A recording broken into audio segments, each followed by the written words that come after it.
Kang Jin-hyuk was a hunter, but not the kind who made headlines or cashed in on fame. As a lowly D rank, the most he could count on were odd jobs and scraps left behind by the big guilds. He'd long since learned the harsh truth of this world. Power decided everything, and without it, even hunters could be trampled. That's why, when a strange sound echoed from his apartment and he went to check, he froze at the sight before him, a shimmering portal, pulsing with light, leading to another world crawling with monsters. They couldn't see him, but he could step through without harm. For a man with nothing left to lose, it wasn't just strange and scary. It was a chance to level up solo in his own exclusive dungeon. Every monster and every treasure here was his to claim, and with no one else to steal the rewards, Kang Jin-hyuk finally had a way to rise to the top.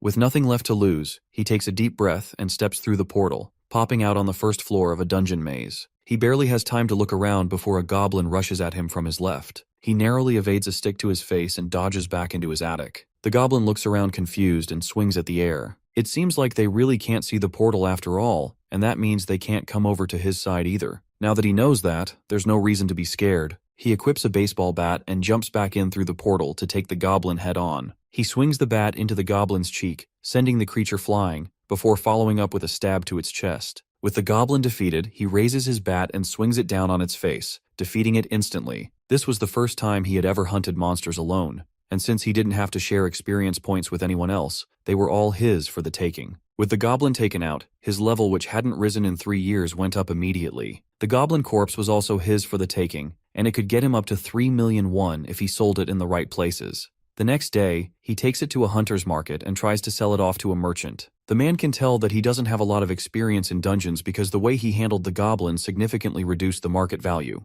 Despite that, he still managed to get a price of over 3 million won, just like he hoped for. All he needed to do was provide the name of the area where he hunted down the goblin, and he would get the payment immediately. That was something Jin-hyuk could not tell anyone. If someone found out about the dungeon in his attic, his profits could go down the drain. While he's trying to figure out a way to get out of the situation he'd found himself in, a group of hunters from the Black Dragon Guild come barging into the area like a pack of hyenas. Someone stole a kill from their territory, and they are not happy about it. At first they think it's Jin-hyuk and step up to confront him, but the merchant redirects their attention to a blonde-haired hunter who's oblivious to the situation. The hunters step up to confront him and beat him up till he can barely move. He snuck into their territory and tried to hunt monsters there without permission. For all they know, he could be the serial killer they've been looking for. With the man barely able to talk, they drag him out of the building to continue their interrogation. That man who was beaten to a pulp could have easily been Jin-hyuk. Seeing a scene like that and knowing that he won't be able to lie about where he got the goblin from, he changes his mind about selling there. He needs to find another way to sell his loot without having to deal with the thugs from bigger guilds if he didn't want his life to be at stake. As soon as Jin-hyuk gets back home, he decides to dive back into the dungeon and work on getting stronger. Before he heads in, he has to arm himself with enough equipment to be able to survive a trip into such a dangerous place. He arms himself with a teleportation stone that will allow him to teleport out of danger and back to his apartment,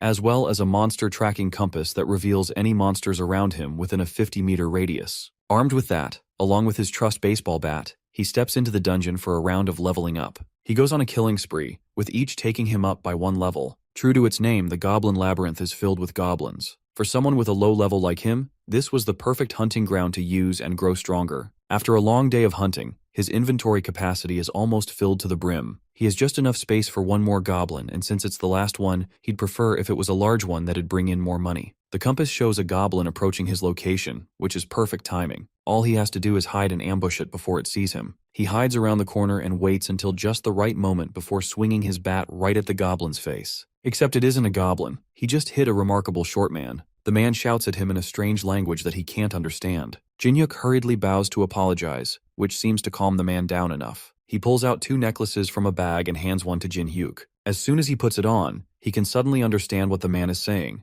and he realizes 2 things. First, this man is very angry at him, which is fair considering that he just smashed a bat into his face. And secondly, this man isn't a man. He's a dwarf, a mythical race that he's only heard about in fantasy novels. The angry dwarf continues to yell at him while he helps to pick up the items that got scattered around. Everything he picked up seemed to be really high quality, but he barely got any time to admire them while being yelled at. The dwarf notices his bat and picks it up. He demands to know where Jin-hyuk got it from, which confuses the young man. There's nothing special about it, but the dwarf seems very determined to know. It's just an ordinary aluminum baseball bat, but the dwarf seems to think it's made up of some kind of highly precious metal named orichalcum. This ordinary bat is so valuable to the dwarf that he believes no amount of money would be able to buy it. He offers Jin-hyuk a trade of some of his rare items in exchange for the bat, and seeing no reason to refuse, he follows the dwarf back to his workshop. The dwarf takes the bat deeper into his workshop while Jin-hyuk looks around the place. He glances at the weapons laid around the workshop and wonders which one he should pick, but the dwarf returns soon after with his new and improved baseball bat. For some reason, it's shining a bright red color and glowing slightly. Jin-hyuk wonders if this is really his bat after all, but the dwarf confirms that that's just one of the traits of orichalcum. It starts out as a soft and weak metal, but then it turns into a strong and durable material the more you enchant it. That word catches his eye. It seems that somehow the dwarf had enchanted his weapon. An enchanted item is a very rare item that only drops from very rare high-level monsters of A grade and above. Just testing out a few swings with the new bat confirms that it feels completely different than he remembers. It's almost impossible to believe that something as strong as this could be artificially created. This dwarf, as well as this whole dungeon, really could be the lucky break that he's been searching for this entire time. He checks the stats in a status menu.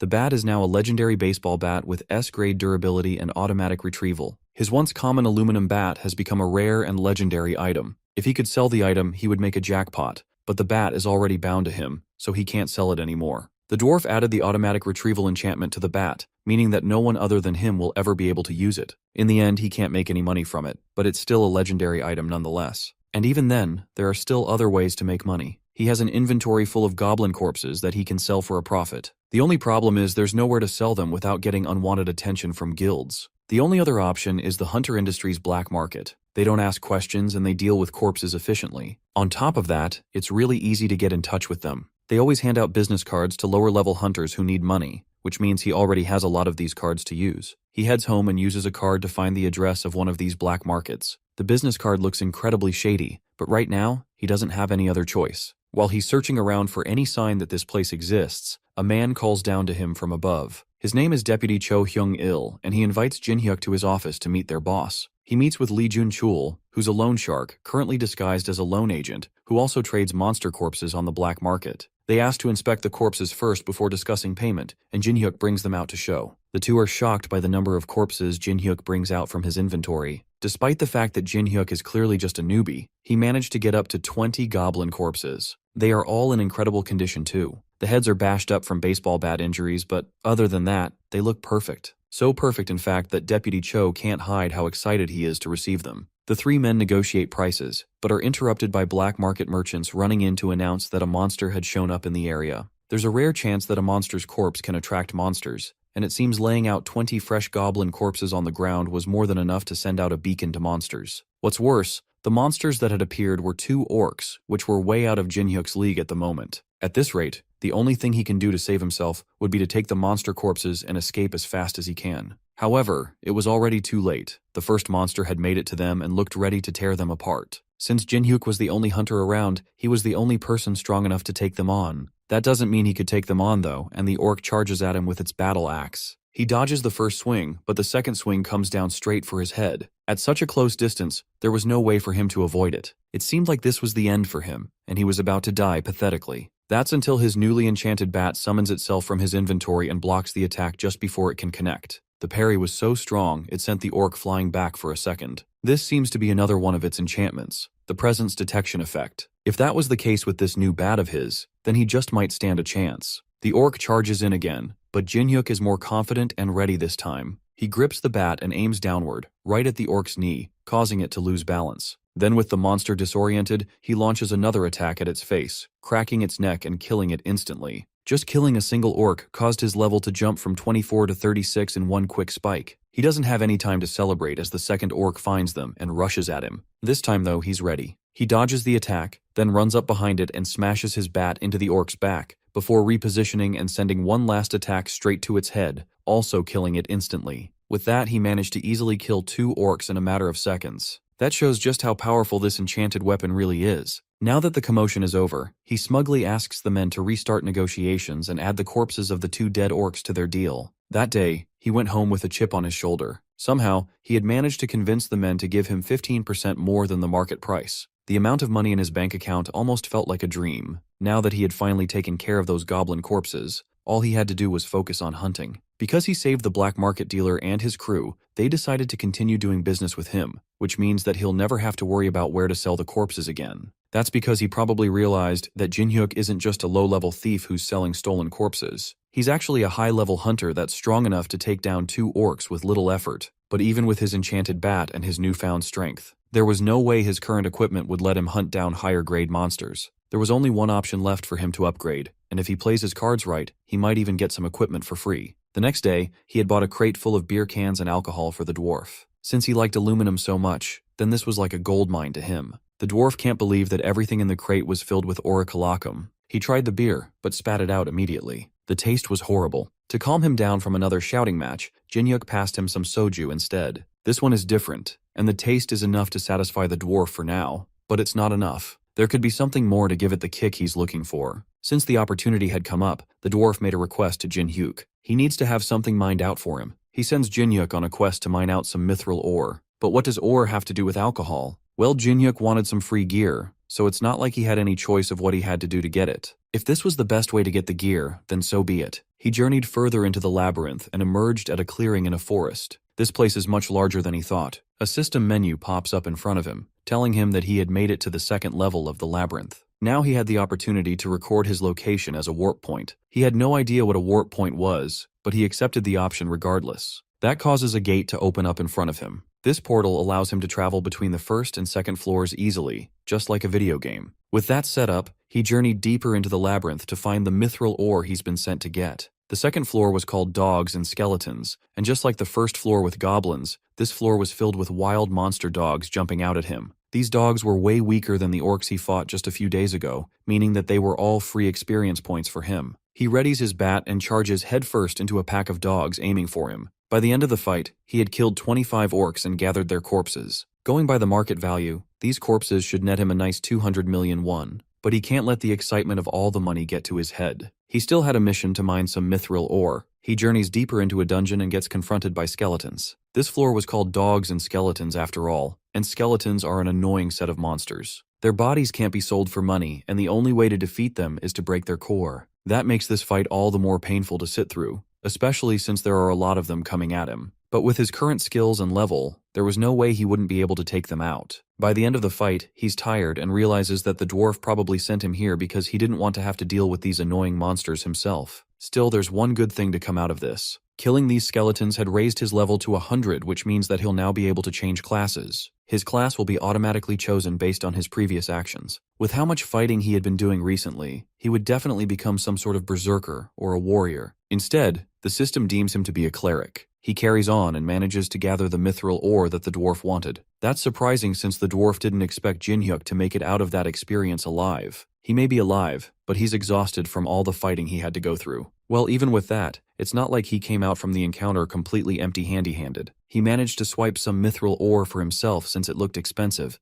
then he gave the rest to the dwarf. Since he managed to get the ore, the dwarf agrees to use some of it to make anything he wants. Since he already has a great weapon, the next thing he needed was some kind of armor to withstand heavy attacks from monsters, preferably something lightweight that should be easy to hide. The dwarf agrees and gets to work immediately. The process takes much longer than Jinhyuk can wait for, so he goes back home to take a nap for a few hours. He wakes up, half a dozen hours later, and goes back to the workshop to check on the dwarf's progress. By then, he's done making the armor, and he seems satisfied with it. It's mithril chainmail armor that should easily fit under his shirt and hoodie. He tries it on, and without warning, the dwarf attacks him with a hammer to his chest. There's no better way to explain something than with an explanation after all. That attack would normally have broken his ribs at least, but thanks to the armor, he barely felt anything. With armor as strong as this, as well as his legendary baseball bat, his combat abilities had skyrocketed. Meeting this dwarf was definitely the stroke of luck he needed to turn his life around. That's not all he had prepared, however. Next, the dwarf brings a large barrel to give him. It's the soju he had brought earlier. Jinhyuk goes back to his apartment and tries it out for himself. The dwarf was right. Just storing the soju in a barrel made out of mithril ore turned the soju into an entirely different drink. Something this amazing gave him a great idea. He calls the black market dealer again and promises him another deal. This time he's selling kobold corpses and fine quality liquor. At another part of town, the Titan Guild have just concluded their training by some newly opened gates. They should be done, but a sudden new wave of lizard men flood through the gates. It seems like it's an anomaly gate, and 3 times more enemies pour out than they have just defeated. One of the guild members suggests calling for help from another guild, but Ndoyen, the deputy guild master, can't let his pride go by calling others for help. He urges his subordinates to hold their ground and fight. Jin-hyuk, on the other hand, is not having nearly as hard of a time. He just officially got his class registered as a cleric, and on top of that, he was promoted from D rank to C rank. Clerics are a rare class of healers, and it's well known that top guilds usually seek them out. That means he might now be able to be recruited by a guild. Suddenly, a bloodied and beaten-up hunter barges through the doors looking for a cleric. Jin-hyuk raises his hand and volunteers as a cleric, and the man takes him back to the site where the Titan Guild members are taking in the hordes of lizard men. He's told to stand in the back line and heal as many people as he can with the other clerics. He wants to help in other ways, but the guild member assures him that all he has to do is stand in the back and heal them, then he'll get paid accordingly when the fighting is done. The healers being in the area is enough to support the guild members and give them a second wind to keep fighting on. But the waves are just too much for them to handle, and one of the other clerics suggests calling in a supporting guild to help take them out faster. At this rate, they'll all be wiped out if they don't do something. Just as he's thinking on what to do next, he feels a hostile presence behind him. His bat had just saved him from a fatal strike by one of the lizardmen. It somehow got past all the hunters and was trying to take out the healers starting with him. That means that the back ranks of their defense had been breached. There's only clerics at the back line. If these monsters got through them, they'd wipe out the guild members in an instant. Left with no other choice, Jin-hyuk grips his bat and swings at the lizardman that attacked him, sending him flying with a single attack. He informs the other clerics that there's been a breach and he's the only one that'd be able to block them. They got this far behind them thanks to a concealment technique, and now they were trying to ambush them from behind. Jin-hyuk instructs the clerics to focus on healing for now and to leave the lizardmen to him. It would be difficult, but he was the only one that could stop them. The other clerics are worried about him since they think he's just an ordinary healer like them. Jin-hyuk, on the other hand, rushes in to take them head on, telling them not to worry about him. He wouldn't be saying these kinds of things if he wasn't at least a bit confident in his abilities. Of course, even though he said all that, he was still nervous about the whole thing. But in the end, he actually managed to hold his ground against the rampaging monsters. One of them manages to get past him while his guard is down and heads straight for one of the other clerics. Jin-hyuk chases after it, then leaps off the ground and manages to stop it from attacking one of the clerics just in time. His rushed attack leaves him open to a stab from behind, but thanks to the dwarf's chain armor, it barely affects him. The monster is surprised that their attack didn't work, and Jin-hyuk takes that opportunity to counter with a bat swing to his face. Somehow he's actually holding them off by himself. Thanks to him, they can focus on healing without worrying about any sneak attacks. But that's not the only thing going in their favor. The lizard men freeze as a new fighter enters the battle. Suddenly, a strong man joins in and takes out one of the monsters with a single hit. This newcomer is Seo Sang-ho, the guild master of the Titan Guild. He acknowledges Jin-hyuk and asks if he was the one that took out all the monsters in the area. The C-rank hunter admits that he was the one who took out the monsters, but he's more confused about who this new powerful man was. The clerics are surprised that he doesn't know the S-rank hunter Sang-ho. He's so powerful that thanks to him being there, it looked like the battle was about to come to an end. With no time to waste, he rushes off to join his subordinates in battle, but not before promising to properly reward Jin-hyuk for his assistance later. Just at a glance, it's obvious to anyone including Jin-hyuk that S-rank hunters were in an entire league of their own. When he's around, he becomes the real monster in the battle. He lands right in the middle of the fight and his presence immediately lightens everyone's spirits. All except Indoyen, who seems annoyed that the guildmaster showed up. There was nothing wrong with a fellow guild member coming in to give support, but Indoyen's pride wouldn't let him accept that. Sang-ho immediately takes charge of the situation. He passes orders across to the fighting hunters and immediately commands the attention of everyone around him. With that done, he doesn't wait for the guild members to clear the area and launches a powerful attack on the ground, which creates a shockwave that sends all the lizard men flying. His one single strike was enough to take out a lot of them in a single stroke. In a matter of minutes, with Sang-ho's help,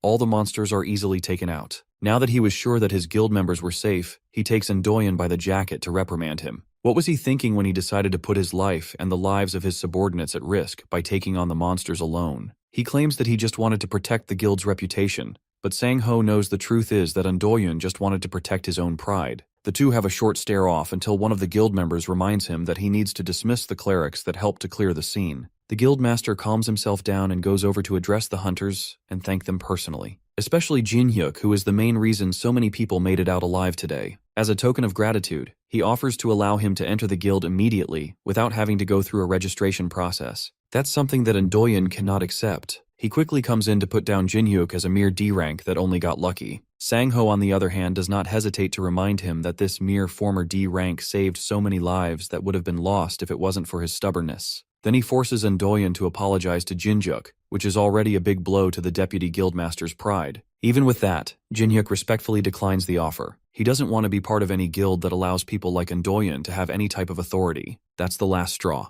Ndoyen rushes at him with an enhanced punch, but a defensive bat straight to his stomach is enough to stop him in his tracks. The hit is enough to knock Ndoyen out cold immediately. The occasion is such a noticeable moment that it appears in a news article by the next day. The higher-ups of the Titan Guild can't stand what happened to Ndoyen. Not only was he publicly embarrassed by a mere C rank, he was also demoted from his authority as a deputy guildmaster. They demand that the C rank appears before them to explain himself. Sang-ho, on the other hand, doesn't agree with that. Not only did Ndoyen risk the lives of multiple guild members for the sake of his pride, he also attempted to attack someone who fought for their guild. That's more than enough reason for him to be demoted. That manages to shut down the people gathered. With nothing else to say to the men, he sends them on their way. The guildmaster's mind wanders back to the extraordinary C rank that he saw the other day. Before he grows any stronger, he has to get Kang Jin-hyuk to join his guild no matter what. The man in question lounges lazily in his apartment enjoying a drink while looking through his expenses. Since he made a lot of money from hunting, he had spent more than he usually would, which put the expenses at an absurd high. If he knew things were going to turn out this way,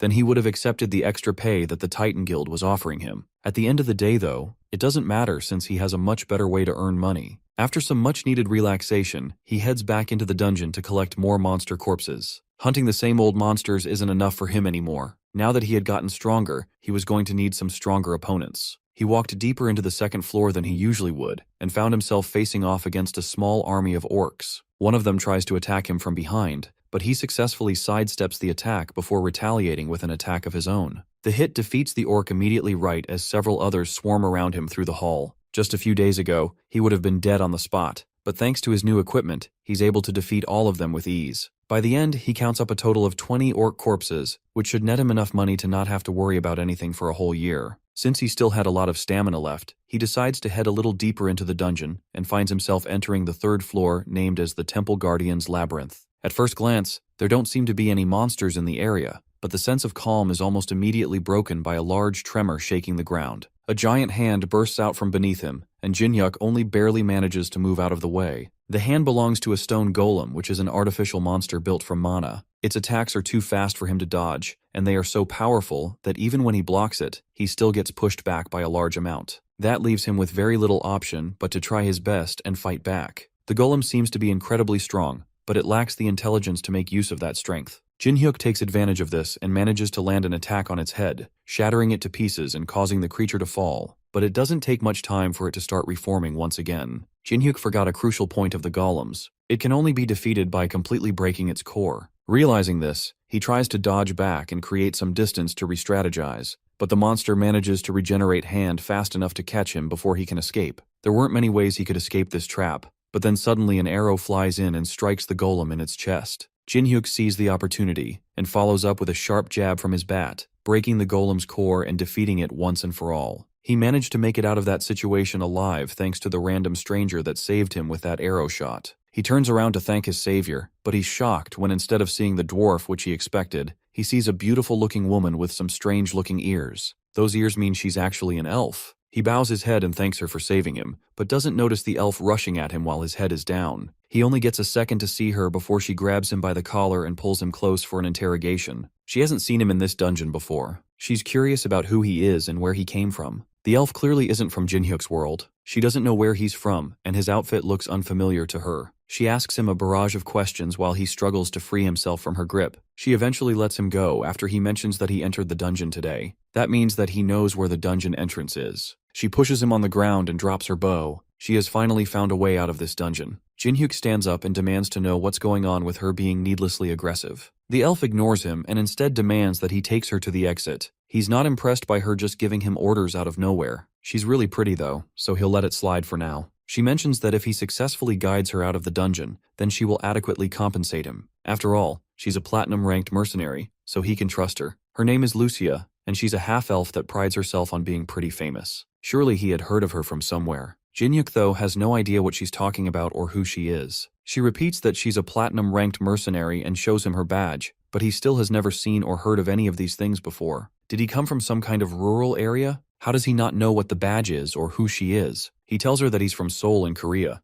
It's her turn to be confused by the names he's calling, and she realizes that the crazy mage might have actually succeeded in his dimension-hopping spell. She tells him of her suspicions. In simple words, a mage from her dimension cast a spell on this dungeon that caused it to hop over into his. Something like that doesn't sound possible at all, but it appears that this is exactly what happened. However, since it was a dimensional shift, that means that reversing the magic will allow her to return to her world. Jin-hyuk had felt that something was odd, but it turns out that this dungeon isn't even from this world. If this place returns to its original location, that could be a big problem for him. He asks her if she plans to send the dungeon back right now, but she can't. It would be too difficult to reverse the magic here, but there's a potential location that would be helpful. It's a hidden room on this floor that she found a long while ago while searching for an exit. She asks for his help getting there and promises to reward him for his help in getting there. The conditions don't seem too bad, so he agrees to help her reach the hidden room. They head there and fight a few orcs on the way. Jin-hyuk notices that she's a lot stronger than he thought she'd be. That arrow she fired earlier was also no joke. Fighting her here would be a disadvantage for him. His safest bet would be to cooperate with her and continue to assess the situation. After a little more walking, they decide to rest at a safe spot. Jin-hyuk had packed some chocolates in his pockets for emergencies, and he hands her one to eat. She takes a liking to it immediately and demands for more, and after eating through his whole supply, she asks for even more. That was unfortunately the last one,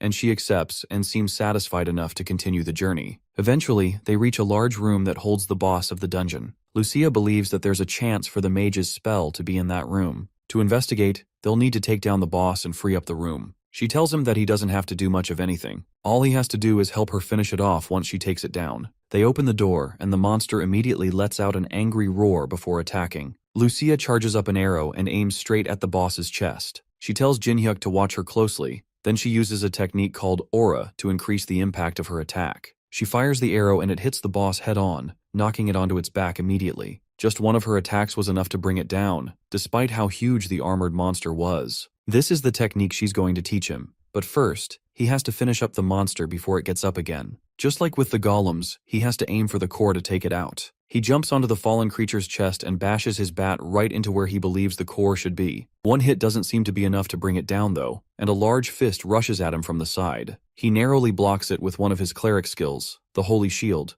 Then he uses his momentum to push himself back onto its chest. If one hit isn't enough to bring it down, then he'll just keep bashing it until it stops moving. Eventually, he busts the core open and the creature is finally defeated. He levels up again, almost reaching 200 at this point. Now that the creature is defeated, he returns to Lucia and asks her to teach him how to use aura. But he already used aura. His Holy Shield skill transformed his Holy Cleric power into aura. To him it was just a class skill, but she doesn't know what that is. Besides that, if he can use skills like that, then it seems he will be able to learn how to use aura faster than she thought. Since he has the potential to wield it well, that means that he might even be able to start enhancing his attacks with aura right away. But first, there's a condition. She sends him back to get more chocolates for her. Back in the city, Sang-ho walks alongside his secretary Lee Hyena and discusses a new anomaly that appeared near Gangnam Station. It was detected yesterday, meaning that they have about 5 days to prepare before a powerful monster appears there. No matter how Sang-ho pictures it, there's no way his guild is going to be able to take it on by themselves. However, all the other major guilds have been dispatched overseas, meaning that the Titan Guild is the only one left in Korea to fight. Hyena will continue searching for capable hunters who are freelancing locally, but none of them seem reliable. Sang-ho, however, already has his sights set on someone else. In fact, coincidentally, that person just happened to be crossing the other side of the street. He excuses himself from his conversation with his secretary and chases after Jin-hyuk. He's carrying home a large box of snacks that the elf asked him to get when the guildmaster's voice catches his attention. He offers his proposal to join Titan Guild once more, but Jin-hyuk doesn't have any plans of changing his mind. In that case, Sang-ho offers Jin-hyuk a job as a mercenary. That way he can still work for the guild, but he won't be a part of it. The rewards are also substantial. That sounds more interesting, but Jin-hyuk promises to only think about it. He returns to the dungeon and presents the snacks to the elf. She happily eats them all, and it's obvious that they don't have this kind of food in her world. After her hearty meal, Jin-hyuk asks her why she's eating down in the basement when they have already defeated the boss monster. She points up at a magic circle on the ceiling and tells him that it connects the dungeon to the world he lives in. Because of it, she'll be staying down there for the time being to study it. So if he wants to learn more about aura, he's going to need to bring her more chocolates. Now that she is done eating, she takes his hand to teach him how to use aura. Firstly, she'll have to pour her aura into his body to show him what it feels like. Jin-hyuk immediately feels the power flowing into him. Lucia also notices the spike of power in his body after she poured in her aura. He seems to have more talent for it than she originally expected. The movement of holy power following through his body is impressive enough that she believes he will be able to grasp the basics by the end of the day. She commends him for his talent and asks him if he can remember the flow of aura in his body. He's confident that he can, and she acknowledges him before turning to leave the dungeon. She was supposed to investigate the magic circle first, but it seems like it would be faster to fully train him on how to use aura, and the best way to do that is through practical experience. She takes him to a different part of the dungeon and throws him into a horde of monsters. He fights an army of goblins and kobolds at once, but manages to hold his own against them while collecting their corpses as well. He turns to Lucia and asks her why he suddenly has to fight a horde of monsters when she told him that he would be learning how to use aura. She tells him that this is how he will learn how to use aura. Even though she infused a bit of mana into his body so he can get a feel of it, he's going to have to sense the rest on his own. And to do that, all he has to do is get the hang of activating aura using his holy power. And there's no better way to get the instinct for it than in the middle of real combat. He's more upset that she didn't tell him any of that, and instead just threw him into the action with no warning. While they're fighting, the ground starts to shake, and a stone golem emerges from the ground. It lets out a loud roar and pushes Jinhyuk away as Lucia continues to explain that he needs to face a true crisis to be able to unlock his potential. All he has to do is focus and try to feel the holy power coming from the shield he generates with his skill. The shield is made out of aura, so once he gets the hang of it, he'll be able to pick it up quickly. That's easier said than done since he doesn't consciously activate the holy shield. How is he supposed to feel any aura from something that turns on automatically? The monster brings down a huge fist towards Jinhyuk, and he blocks it with the holy shield once again, but this time, he feels something. It's some kind of energy gathering around his left hand, which was the hand that's activating the skill. This must be what holy power feels like. The monster pills back and attacks again, and Jinhyuk summons his holy shield again. Except this time, it has a different shape than what he remembers. The sensation of summoning the shield is also different. This must be mana. The golem doesn't give him time to figure all this out and smashes down on the shield, sending Jinhyuk flying back. Lucia mocks him from her podium. She told him to get the hang of his skill, not to make foolish mistakes. He was just doing what she told him to, though. As he prepares for another attack, a status window appears in front of him. He has acquired a new skill called Holy Power Application. This skill allows him to use holy power, and to use the energy to enhance his attack and defense based on how much holy power is used. This means that there are ways to gain skills beyond getting a job change. Lucia notices him spacing out and decides to take matters into her own hands. It seems that facing a golem while learning aura was too much for him, so she offers to take care of it from there. Jinhyuk, on the other hand, quickly recovers himself and tells her to stand down. Now that he has a grasp over his new powers, he should be able to take care of everything. He charges at the golem, then leaps off the ground, narrowly dodging another stone fist aiming right at him. Then while in the air, he focuses his mana into the bat, then uses a front flip to gain more momentum before bringing the mana-enhanced bat down onto the golem's head. The monster falls, but he's not satisfied yet. He lands on its chest and focuses one more, trying to divert even more mana into his bat before bringing it down right onto the golem's chest, unlocking a new skill at the same time called Holy Aura. With his enhanced weapon, he stabs the golem with his bat and successfully breaks the core. By unlocking his Holy Aura, it also allowed him to gain new skills like Precision Strike and Unyielding. Thanks to Lucia's training, he was able to unlock 2 passive skills and an active skill. She, however, is more concerned about the fact that he learned how to use aura in battle so quickly. She was expecting to just teach him the basics and call it a day, but with this, she has to see things to the end. She takes one of her arrows and brings down a wall, opening up the area to an even larger horde of monsters. Jinhyuk is not impressed, but he readies his bat and prepares for another battle. The battle with the monsters in the dungeon took a lot out of him, and by the time he goes to sell the monster corpses, he's exhausted. He's so tired that the black market boss Jun Chul notices when they meet. He looks like he has just been through a war. Jun Chul decides not to ask too many questions and gets down to business by accepting the monster corpses. He also brings up the topic of the alcohol he sold to them last time. He marketed them as traditional artisan soju, and since it went on the market, orders have been flooding in. With how popular the drink became in such a short time, he could focus on selling liquor and never have to worry about money again. With enough money to last him for the rest of his life and a small business set up already, Jinhyuk heads home to rest. His training with Lucia has left him immensely tired, and only seconds after laying down in bed, he passes out immediately. Not long after, he's woken up by the sound of a disaster alert. A loud automated voice urges everyone on the street to evacuate and get to safety. Today is already the day of the monster invasion. It seems to have come early this month. Monster invasions usually happen randomly, but there is a certain invasion that happens after a set period of 1 month. This invasion is pretty common, and usually Jinhyuk would use this opportunity to catch some low-level monsters for some loose change. This time though, he's too tired to care. The large guilds will take care of them anyway, so he shouldn't have to move a finger. At least that was the plan until a notification came in on his phone informing him that due to the urgency of the invasion, the rewards for monsters would be tripled. With triple the rewards up for grabs, Jin-hyuk can't ignore the invasion anymore. He steps out onto the street to see what if he can take some down and cash in. Meanwhile, security officials guide people and try to clear the streets while the Titan Guild battles hordes of monsters running through the city. The security line is already breaking due to the number of monsters trying to get through, and Sang-ho is running out of stamina to keep up the fight. No matter how many he takes down, more just keep popping up. The guild members are already at their limits, and even though it looks like they have the upper hand,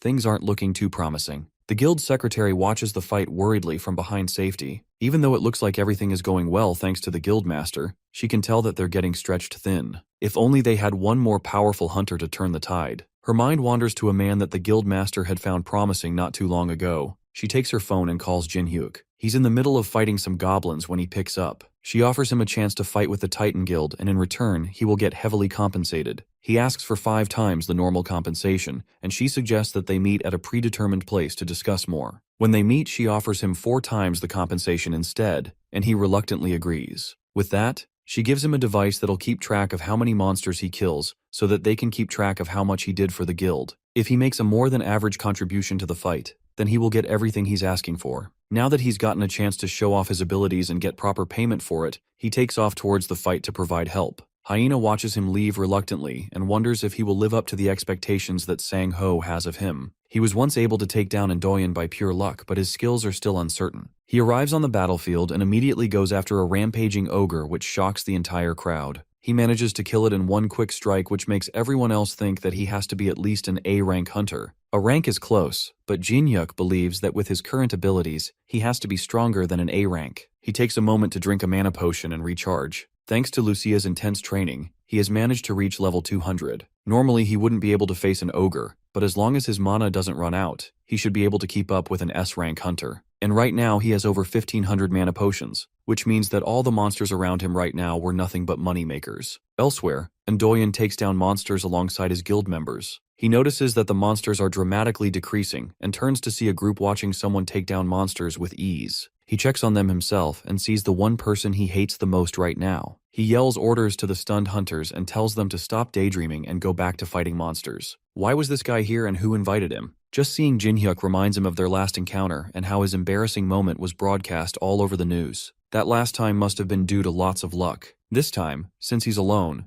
there'd be no problem taking him out and putting him in his place. With that in mind, he rushes towards Jin-hyuk in hopes of fixing his nasty habit of being at the worst place at the wrong time. Unluckily for him, the C-rank hunter notices him far too early and manages to counter his attack, sending Indoyen flying and knocking him out yet again. He's too busy to entertain this random crazy guy. Meanwhile, Sang-ho stares down a rampaging minotaur. His mana is almost gone and he's out of stamina. The minotaur raises its club to attack right as Sang-ho entertains the idea of retreating and regaining his stamina. But before it can hit him, a voice calls out behind him, and Jin-hyuk jumps in from above, grabbing the minotaur by the horn and slamming it into the ground. For a C-rank hunter to take down a minotaur in one hit, it looks like his judgment about Jin-hyuk was right on track. As he takes down the monster, Sang-ho approaches him to show his appreciation for the help. Jin-hyuk tells him that the guildmaster secretary called him and promised a hefty pay in return for his help, so there was no need to thank him. Sang-ho then takes this chance to once again ask him to join their guild. If he joins forces with them, then opportunities like these will keep popping up. Jin-hyuk takes a moment to consider it, then tells him that once they finish up the remaining monsters, then he'll think about it. As they're talking, Sang-ho gets a call from Hyena. She tells him to look at the sky. The clouds had turned back, and the weather had become fiery with lightning. Something huge and menacing was lurking in the clouds, and it did not look friendly. It shoots lightning down at everything, both monsters and hunters, and damages buildings as it flies around. It's so high in the sky that there's no way their skills will be able to reach it. That means that there could be no way to attack it. Sang-ho suggests going back to his guild to assess the situation and invites Jin-hyuk to join him. He reluctantly agrees, and together they meet back at his office. From there, they run different tests and see that nothing they've done so far has been able to affect it or defend against its attacks. Everything they've done so far to stop it has been nullified or destroyed. They need to find something with a huge amount of firepower that can also destroy things from a long range. Lucia immediately comes to mind, and he realizes that there might be a way to bring it down after all. As Jin-hyuk leaves to get Lucia, the executives of the Titan Guild come together to talk about how much favoritism Sang-ho is giving to a C-ranker. The other guild members try to think of other ways to bring the monster down without relying on Jin-hyuk, but there's just no other choice in the matter. All other methods are guaranteed to fail, so the only option left is to trust in the only hunter with an idea. They could call another guild named Gadia, which is a large guild filled with A ranks and higher mages. Unfortunately, those guys don't care about casualties, and calling them in will surely result in many deaths. The other members in the room fall silent after they realize that they really don't have any other choice but to wait. Back at the apartment, Jin-hyuk comes out of the portal with Lucia. He thanks her for agreeing to help and promises her as many sweet treats from his world as she could want as a reward. Together, they head to the top of the Titan Guild headquarters, and Jin-hyuk shows her the monster that's terrorizing their city. He asks her if she'll be able to take it down, and she's certain that she can. The thing is so big that she can hit it with her eyes closed. The monster is level 300, which is the highest level monster that has ever been recorded. She assures him that she can take it out, but first she's going to need a little help. The building's roof is too fragile to handle her power, and she needs him to prepare a shield to absorb most of the impact if he doesn't want to see multiple buildings destroyed. With things properly set up, Jin-hyuk calls the guild leader and asks about the potential damage to the area. Once they take down the monster, the damage to buildings will be unavoidable. Sang-ho tells him not to worry about all that, and to only focus on bringing down the monster. With that settled, Jin-hyuk prepares a shield while Lucia charges up 2 arrows to take down the beast. She aims carefully, then releases the shots, which causes a massive shockwave that pushes Jin-hyuk back even with the shield. The 2 shots race through the sky towards the monster, and in just a second, they land a direct hit on the beast, taking it out in one shot. The damage is so massive that half its body is disintegrated from the impact. The Titan Guild watches from the ground, amazed that he managed to pull it off so easily. Hunter Kang Jin-hyuk just continues to amaze people. The whiplash from Lucia's attack was enough to leave smoking trail marks on the building's helipad. It may not have been the time to hold back, but this was way too much. Lucia, on the other hand, is more disappointed that the monster was so weak. It wasn't like that at all. It's more like Lucia is just way too strong for any monster that pops up in this world. Regardless, the job is done and it's time for her to head back. She passes him the tracker that keeps track of his points, and the reading was a massive 240 points. With that, she turns to leave, but not before leaving him with a warning not to place too much trust on other people. When there's a lot at stake, people's minds tend to cloud with the hope of money. It would be better to not allow himself to be deceived like she has been on her many adventures. Jin-hyuk assures her that he'll be fine. If he notices anything wrong, he'll make sure to take care of it. They part ways, and Jin-hyuk heads down to the street where he's found by San-ho and his secretary. They catch up with him and ask him how he managed to take such a huge monster down by himself. He politely declines telling them and says that it's a secret. One of the executives with him takes offense at that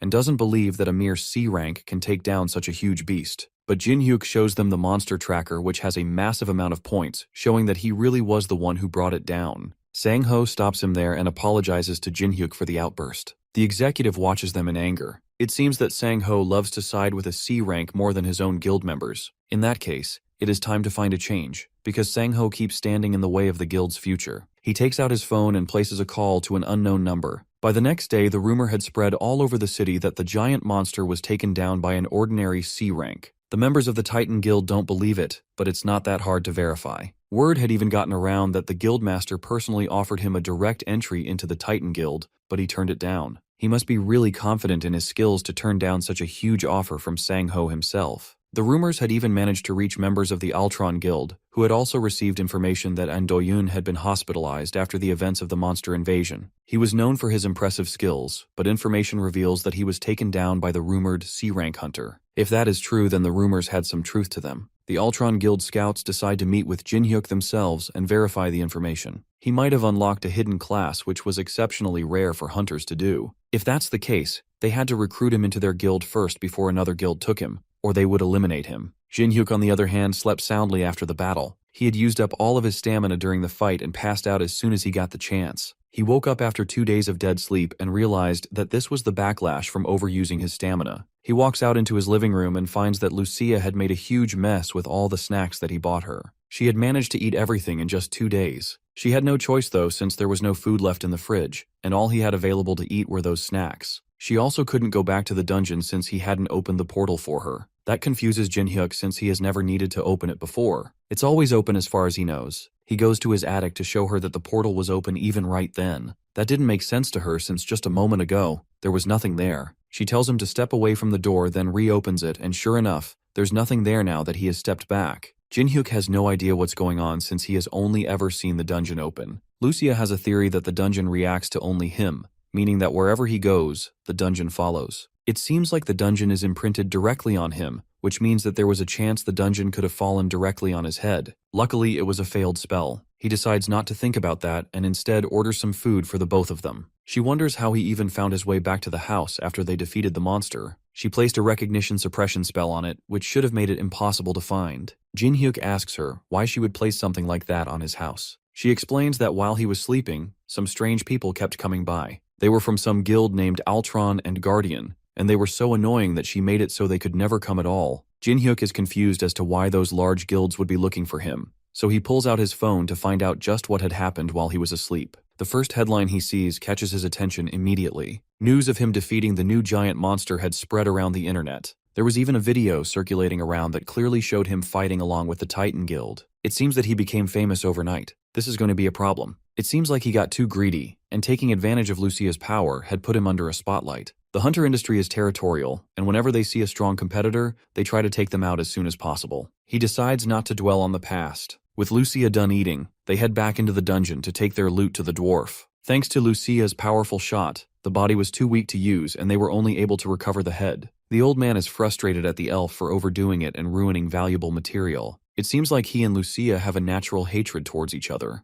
Jin-hyuk cuts in during their argument and asks the dwarf if he can make something out of the corpse. He takes a moment and digs something out of the head. It's the organ that allowed it to produce lightning. With that, he can enchant the baseball bat to produce lightning as well. Jin-hyuk asks him how he'd like to be paid, but all he wants is for the elf to get out of his workshop. Lucia starts shaking with anger, and Jin-hyuk has to calm her down with promises of more sweets. After just barely stopping her from shooting a hole straight through the dwarf's head, he heads back into the city to buy her promised sweets. On his way back home, he senses something in an alleyway. It seems like someone is tracking him. He drops his groceries behind a wall and calls out to the creep following him. A voice answers back, surprised that Jin-hyuk noticed him at all. Suddenly, a figure appears out of nowhere and rushes at him with a swing of a sword. Jin-hyuk just barely manages to block the attack with his bat. The newcomer is surprised that Jin-hyuk could even see him at all. This confirms that the rumors were true. Jin-hyuk really is more than just an ordinary C rank. Jin-hyuk pushes him back, then leaps at him with another attack from his bat. Since he doesn't want to reveal who he is, then he's just going to have to get beat up till he feels like talking. Since the attacker can't fight head-on, he uses a skill to turn himself invisible again, deciding to change tactics. Jin-hyuk can just faintly feel his presence, but he can't see him. The slight sense he has is just enough to tell when he's going to attack, though. He manages to dodge and block most of the attacks that are thrown at him,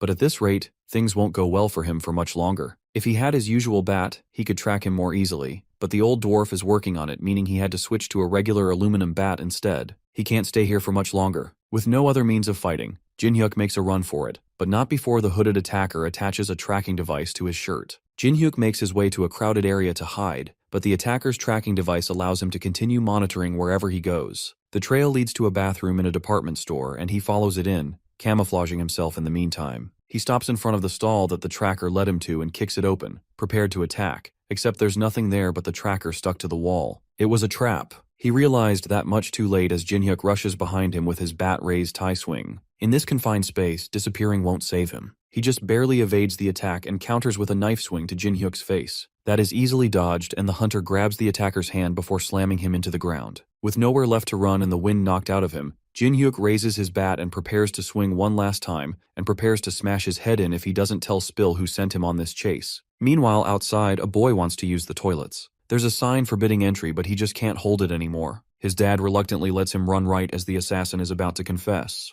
That's all the opportunity that he needs. The assassin charges up a fireball and sends it straight at Jin-hyuk and the child, forcing him to put up a shield and save them both. The assassin uses the smoke as an escape to run while he still can. The higher-ups only told him to get some information from him. He didn't expect things to be this troublesome. As he tries to run, an object stabs right through his chest, killing him instantly. Jin-hyuk stands behind him trying to catch his breath. It seems like he used too much force and accidentally killed him. As he's lamenting the situation, a status window pops up in front of him. It acknowledges the murder but labels it as self-defense. Because of this, the villain trait will not be given, and instead, a hidden job change has become available. After the nasty restroom scuffle with the mysterious criminal, Kang Jin-hyuk found himself posted up outside the crime scene, still reeling from what happened. As far as he knew, when a hunter kills a person, they should receive the infamous title of villain. Furthermore, clerics like him would suffer a penalty wherein their skills are sealed. He really thought it was over for him. Without his cleric job, his combat strength would be significantly diminished. But killing that bastard surprisingly triggered a class change. Two detectives approached the shaken young man to get his statement as to what happened in the restroom. The lead detective, Jo Kyung-yeon from the Hunter Affairs Division, showed his badge and politely asked for Jin Hyuk's cooperation on the sensitive matter. They identified the magician hunter who attacked the young man.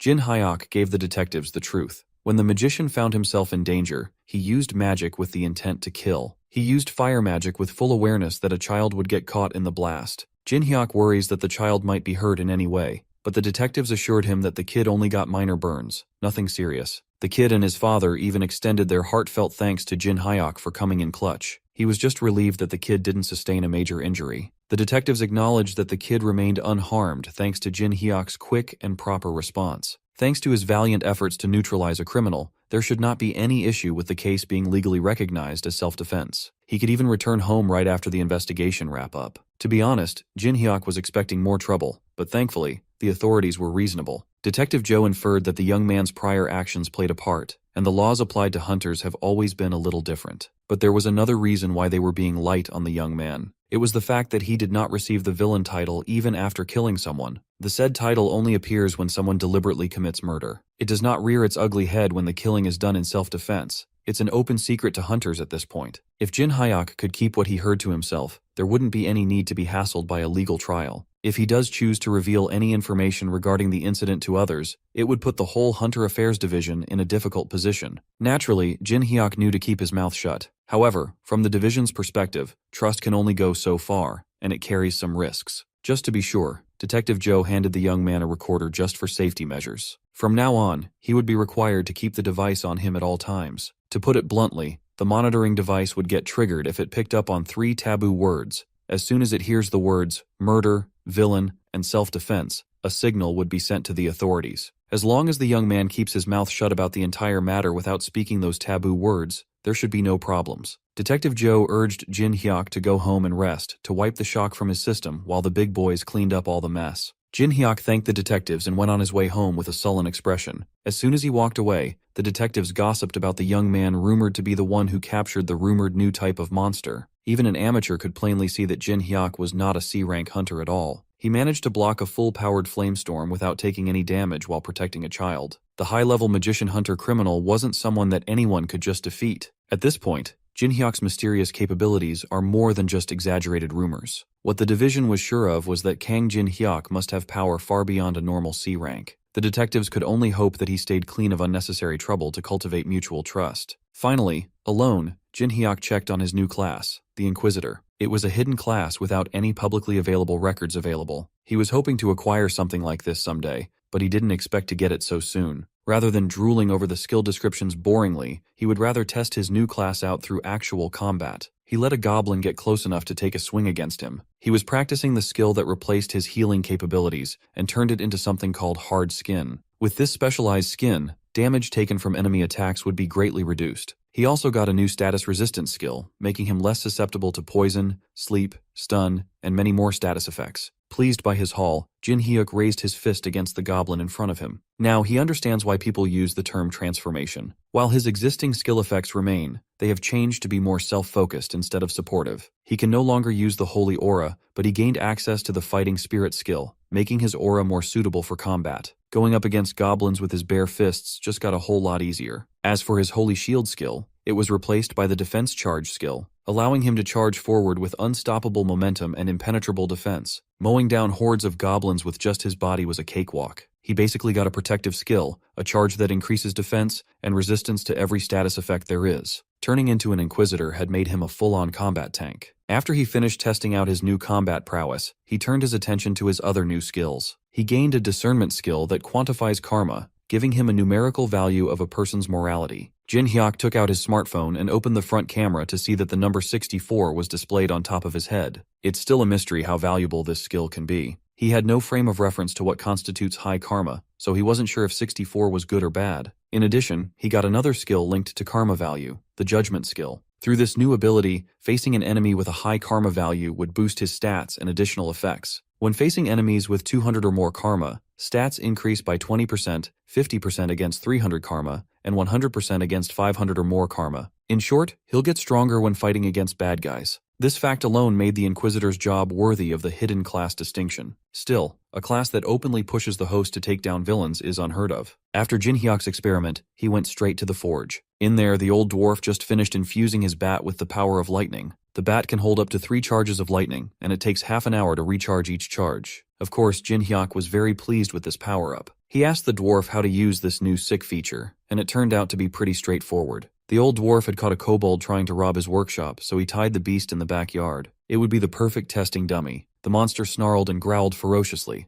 but it could not break free from the chains. To shoot the lightning, Jin Hyok doesn't even need to cast a spell or anything. He could just use it in the middle of a fight by imagining the attack in his head. The young man focused and kept his eyes on the prize. He took on a batting stance as if he was about to hit a nasty fastball while imagining the power of lightning coursing through the bat. Jin Hyok took a deep breath and locked in. With one full swing, he launched a thunderball. It crackled and ripped through the air without resistance. As soon as it hit the kobold, the poor monster yelped in agony as untold volts of electricity wrecked its body. One charge was all it took to burn the monster dog to a crisp. The chains became undone as the kobold's physical body disintegrated into dust. Even its skeleton was burnt to black, showing how fearsome the thunder charge really was. The old dwarf was visibly proud of his outstanding work. Gaining access to a long-range attack would make fighting a lot easier for Jin Hyok now. Now that testing was done, Lucia came up to Jin Hyok and asked if they could talk for a second. The feisty elf took him to a corner and grabbed the weird pendant hanging around his neck. She confronted him about what he had been doing outside.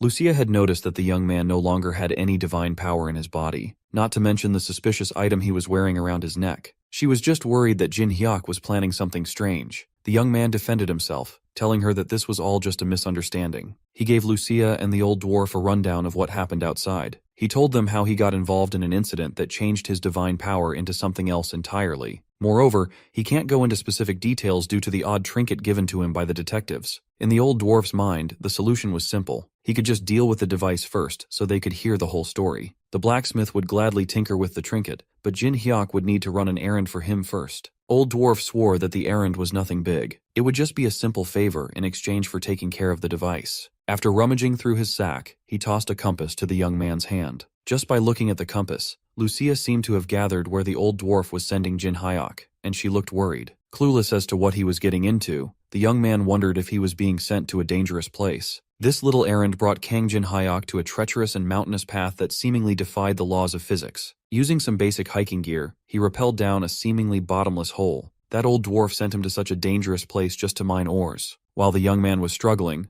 Lucia was just chilling. She even teased him for having a hard time with the descent. She asserted that he must follow her lead and never deviate or go off on his own if he doesn't want to get in trouble. Lucia flexed her acrobatic skills and jumped off the cliff gracefully. Without relying on the safety of a rope, she used her hand to scale down the cliff. Jin Hyok just sighed. He can't possibly do what she can do so flawlessly. Lucia ragged on him for being too scared. From her perspective, he was just limiting himself and fearing for no reason at all. Without wasting any more time, the elf dove down the bottomless pit, unperturbed as gravity does the heavy lifting. Jin Hyok considered that she might be right. Maybe he was being too much of a wuss, and he should just trust his improved capabilities. So, the young man released his anxious grip on the rope and followed Lucia on a free fall. He might as well try and experiment with his body just this once. Upon reaching the tail end of the descent, he used his hands and legs to halt his fall. Landing without an inkling of injury beside Lucia, Jin Hyok finally realized that he was not a normal human anymore. The elf already knew that he had the hardware of a superhuman. He was just limiting himself out of old fears. Taking a break in the middle of the mission, they sat on a steep cliff and talked about what really happened outside. Lucia worried that removing the device might get Jin Hyok in trouble, but the old dwarf said that it would be fine, so there must be a way. That blacksmith might be a little grumpy at times, but he's truly talented and trustworthy. Even Lucia, who hated the old dwarf's guts, admitted that the old fart is reliable when it comes to things like this. She's pretty curious about the values of karma that came with Jin Hyok's new class. She asked what her karma level was, and Jin Hyok answered that she had 82, the highest among the three of them. Jin Hyok's at 64, and the old dwarf had 72. Considering the rough life that Lucia had led thus far, her karma being the highest did not surprise her. She had to do everything she could to survive after all. Even so, the difference between her and Jin Hyok was a measly 20 points, and he only killed one person so far. Lucia, on the other hand, had long since lost count. Come to think of it, in the world she used to live in, there were saints who could distinguish good from evil with just a glance. Jin Hyok asserted that he was far from being a saint, and she agreed. She was just saying that the ability to gauge evil exists in other worlds too. Anyway, Lucia wasn't too interested in looking for a mine for that old fart. She was more interested in thoroughly analyzing the young man's new abilities. When asked why she had such a vested interest in Jin Hyuk's abilities, she playfully answered that she just finds him entertaining. Since staying in an abandoned dungeon won't really give them a solid understanding of karma values, Lucia proposed that they go outside to do some experiments. Jin Hyuk feels bad for halting the mission for the old dwarf, but he also wants to understand his new abilities better first and foremost. As Lucia said, staying in a dungeon with just the two of them won't deepen his understanding, so he fished something out of his pockets. Though he felt a bit sorry for the old man, he brought out a return stone to instantly return to a predetermined location he had assigned in the outside world. Upon crushing the stone in his fingers, a dimensional rift opened up right where the two of them were standing. Lucia was taken aback for a moment before being swallowed up by the portal. Surprisingly, doing this increased Jin Hyuk's karma. A few minutes later, the duo found themselves in the middle of the bustling city street. Lucia got herself a drink while Jin Hyuk worried that her camouflage magic wasn't helping detract attention from them. She already told him that she hid her original appearance using magic to blend into the crowd, but the illusion of her wearing human clothes just made them stand out even more. Every person around them cannot take their eyes away from the beautiful woman sitting with Jin Hyuk. Lucia cheekily insisted that she couldn't conceal her beauty, so camouflage wasn't helping much. As much as Jin Hyuk wanted to disagree, he couldn't. Lucia might be the prettiest woman he had ever seen. Enough with the useless chatter. Lucia wanted to summarize what they know about karma values thus far. Simply put, doing bad things accumulates karma. For example, Jin Hyuk's karma value increased by 1 point due to his failure to keep his promise to the old dwarf. Besides hurting others, karma can increase through other nasty things. On the other hand, if it's consensual harm, like in a self-defense situation, karma values don't go up. They still don't have the baseline of what constitutes high or low karma, but if it's over 200 points, a person is recognized as a villain. Killing someone in the 200 karma value threshold won't get you penalized. It would be considered self-defense instead of murder. The powers that be no longer see them as human. Since even Lucia and the dwarf haven't reached 100 points, you have to be pretty evil to get over 200. Jin Hyuk had been observing people the whole day, and he hadn't even seen an average pedestrian with over 50 points of karma. They're probably wasting their time in a relatively peaceful public place. They need to go to a scummier area to see some real high karma people. Luckily, a place where bad guys gather was easily accessible through the red light district of the city. Lucia was fascinated by the blaring lights in the streets at night. She asked if people weren't afraid of being spotted by monsters or anything like that. Jin Hyuk patiently explained that, unlike in her world, monsters don't wander around Earth normally. As an elf, she found the air of the red light district awful, but at least they had pretty lights. Every world has its own bright sides, after all. As they were walking in the seedy streets, a shady barman approached the two and complimented Lucia's beauty. The man asserted that their bar was having an event, and beautiful ladies could enjoy up to 5 cocktails for free. Lucia simply shoved the man out of the way and continued walking. Before she could get far, Jin Hyuk grabbed her by the shoulder and told her to wait up.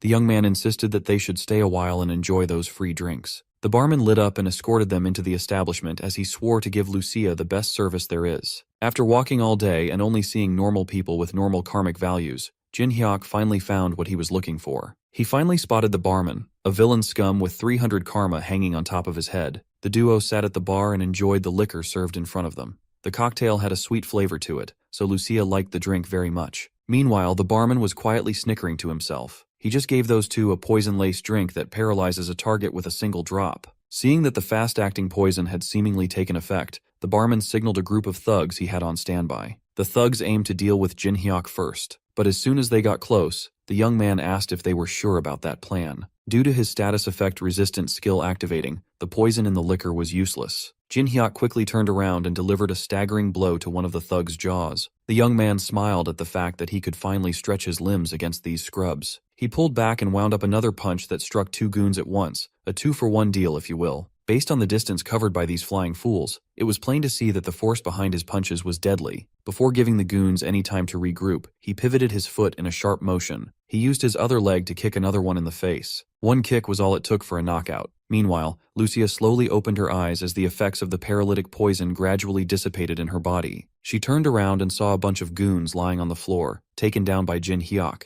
Lucia was confused and asked what was happening. Well, the young man was just cleaning up trash. The barman saw everything unfold and finally called his trump card to take action. Buzzcut took his jacket off, and his muscles bulged through his shirt. He knew that he had to take the young man seriously. Buzzcut dashed with impressive force, and the duo just looked at him apathetically. Jin Hyuk fixed his eyes on the man's hulking figure dashing in his direction. Lucia took another shot of the poisoned cocktail and asked if he needed some help. He declined, knowing that he could take another goon by himself. Buzzcut felt infuriated as the duo talked as if he was a non-factor. He swung his best punch only to get stopped by a perfectly timed grab. No matter how hard he tried to push or move around, he could not make Jin Hyuk budge while holding his fist. That meant that the strange young man must be a hunter. Buzzcut looks and fights like a seasoned hunter too. If that was the case, he should be out there hunting monsters instead of playing with gangsters in a seedy bar. Mr. Buzzcut was not expecting to go up against someone like Jin Hyuk in this little operation of theirs. Knowing that he was no match against the young man, he was already mapping out how he could get out of this dicey situation. That's when our boy tilted his grip ever so slightly and broke the man's fist mercilessly. Buzzcut screamed in agony as he felt multiple bones crack and break at the same time. But Jin Hyuk wasn't done yet.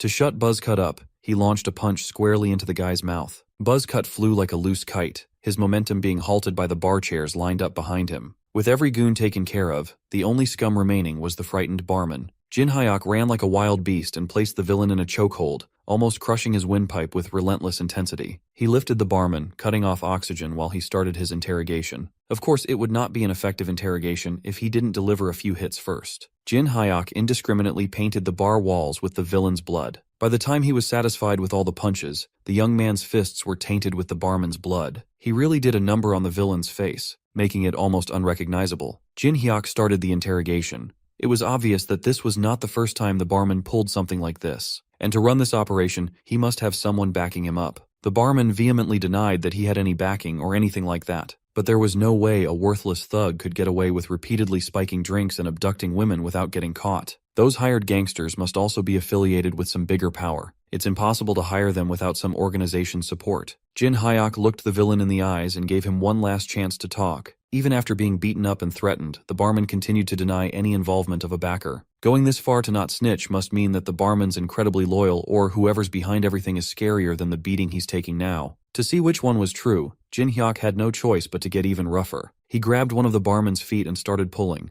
Confused and scared, the villain started squirming around and screaming. Jin Hyuk insisted that he was simply helping the guy find the motivation to talk in any way possible. Barman tried to act tough and asserted that violence wouldn't make him talk, but the young man begged to differ. Before Jin Hyuk could do something more horrific, Lucia interjected and told him to get out of the way and stop with his barbaric and complicated methods. She manifested a mysterious power in her hand and slowly brought it up to the barman's face. The villain went from scared and confused to relaxed and loose, albeit still ugly. As soon as Lucia's mysterious power entered the barman's system, a few seconds of silence passed. Suddenly, his face twisted into demonic insanity, and he started asking the duo if they were sent by an organization called Altron. He crazily insisted that no matter how much crap Altron pulls, it's too late now. Whatever Lucia did to this guy made him a mumbling fool. Well, she just made it easier for the barman to confess. She wasn't expecting him to go insane and spill like crazy, though. The barman continued that Altron was insignificant, because his tyrant guild would massacre every last one of their enemies. Just like that, the duo found the power backing this horrible operation,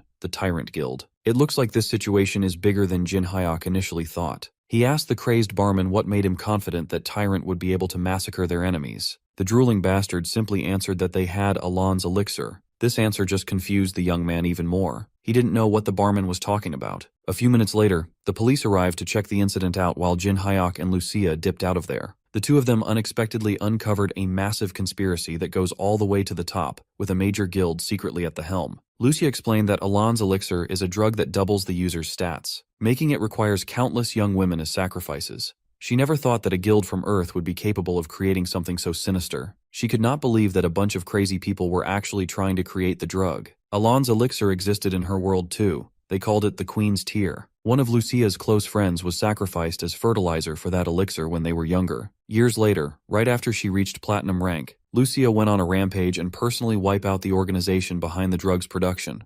That explains why she had a grim look on her face ever since they left the bar. The question now would be what they're going to do next. Since the barman spilled that the elixir was almost complete, they just needed to wipe the Tyrant Guild out before its completion. At the same bar, right after the police left the scene, a man covered in all black reported what happened to his superiors. He had a mask and glasses that covered half of his face. Based on his own investigation, the incident in the bar wasn't an internal dispute. What's strange was the perpetrators only killed the barman and left. This bizarre method wouldn't be used by another guild or someone on their side. The masked man's next assignment was to find out who interrupted their operation as soon as possible. He was confident that he could deliver the perpetrators with haste. Let's turn our attention to our friends at the Titan Guild. Currently, the top brass is on an overseas business trip. According to the competent secretary Lee Hyena, the results of their Hong Kong trip were excellent. If their first half performance continues to improve like this, they might be able to entertain the idea of recruiting 15% more guild members. The guild was thriving, but Titan Guild leader Seo Sangho was not feeling too well at the moment. He was stressing over the news regarding Alon's elixir. Just as he expected, Lee Hyena had never heard of such a thing. The association has been trying hard to conceal its existence from the world. It would be tough for Lee Hyena to return to Korea at the moment, as she still has some guild business overseas to attend to. Since that was the case, Sangho would have to act on his own for now. He tasked Secretary Lee Hyena to issue an urgent order to the entire guild immediately. As of now, the Titan Guild will be declaring a full-on hostile relationship with the Tyrant Guild. A war is upon everyone. Surprised by such a drastic decision, Lee Hyena asked for more information before they thrust the entire guild into the middle of a major conflict. All Sangho said was that failing to prepare now would only lead to even greater chaos in the future. If the information he received turns out to be true, it would be too late once chaos descends. Lee Hyena demanded what kind of information the leader had just received to act this unhinged. Sangho knew as well as anyone that this order was a declaration of war against an entity as big as their guild. He also assured his secretary that the Ultron Guild and even the government would be on their side when the time came. Even so, war carries enormous risks for everyone involved. Lee Hyena suggested that they at least consult their guild executives to make a more cautious and reasonable decision, but Sangho had already made up his mind. His thoughts have never been clearer, and he has no time for nonsense meetings. Just by looking into his eyes, Lee Hyena knew that the leader had already made up his mind on this matter. Sangho's usually the cautious type,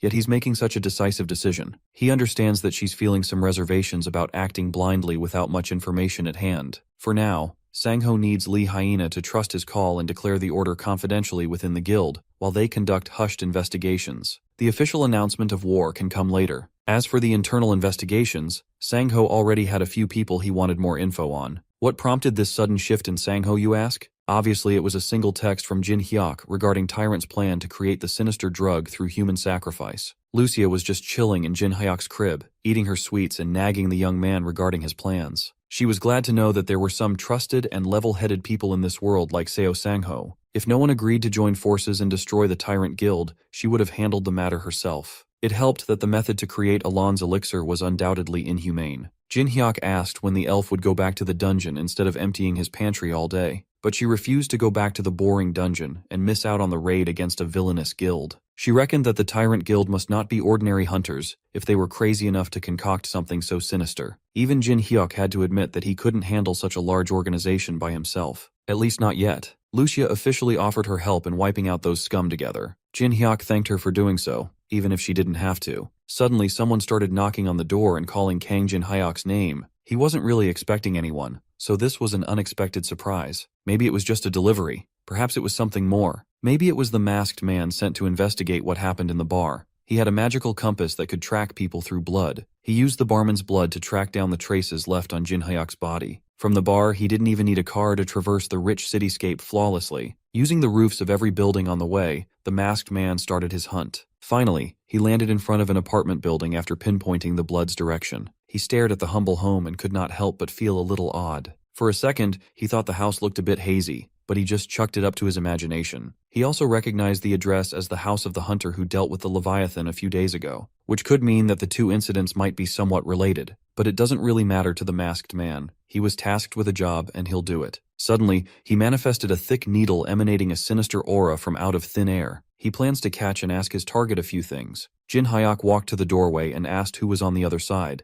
As expected, the masked man told him that he had a late delivery due to an accident. The young man wasn't dumb. There's no way that a delivery would arrive in the late hours of the night. Besides, there's still a recognition suppression spell cast around the house, making it virtually impossible to find his home. If someone overcame that powerful spell to come here and pretend to be a delivery person, they must be up to no good. Nevertheless, Jin Hyuk opened his door while maintaining his vigilance as the masked man forced his way inside with the sinister needle in hand. He was expecting some dirty tactics, so it wasn't hard for Jin Hyuk to catch the villain's hand as it aimed for him. He cheekily asked if deliveries come with poison darts as a bonus these days. The masked man was supposed to be the one doing the sneak attack, yet he was the one caught off guard. Lucia chimed in and fired an arrow from her bow while hurriedly telling Jin Hyuk to move aside. The arrow's speed and velocity were unparalleled. It was practically impossible to dodge at such close range as it pierced the villain's body. The force behind the shot sent the masked man flying out of the second floor. He bled profusely as the arrow dug deeper into his flesh and organs. Lucia loaded up another shot and asked Jin Hyuk to step aside as she intended to finish the bastard off. Jin Hyuk waved her off and insisted on handling the problem himself, as the masked man must be looking for him because of what happened in the bar. Lucia warned him that the assailant wasn't ordinary by any means, as he managed to survive one of her arrows. As the masked man tried to dislodge the arrow, he shivered as he wondered just who on earth was that woman who pushed him to such a critical state in one attack. He finally got the tip out, bleeding all over the pavement. Every cell in his body was telling him to retreat for now. By the time Jin Hyuk tried to catch up, the masked man was already doing injured parkour on top of the neighboring roofs. Lucia asked if the young man wanted to give chase, but Jin Hyuk found it too troublesome. The bastard would just come after him again anyway. They could just hash it out at a later time. What's more important was the masked man's karma value. He had over 900 on top of his head.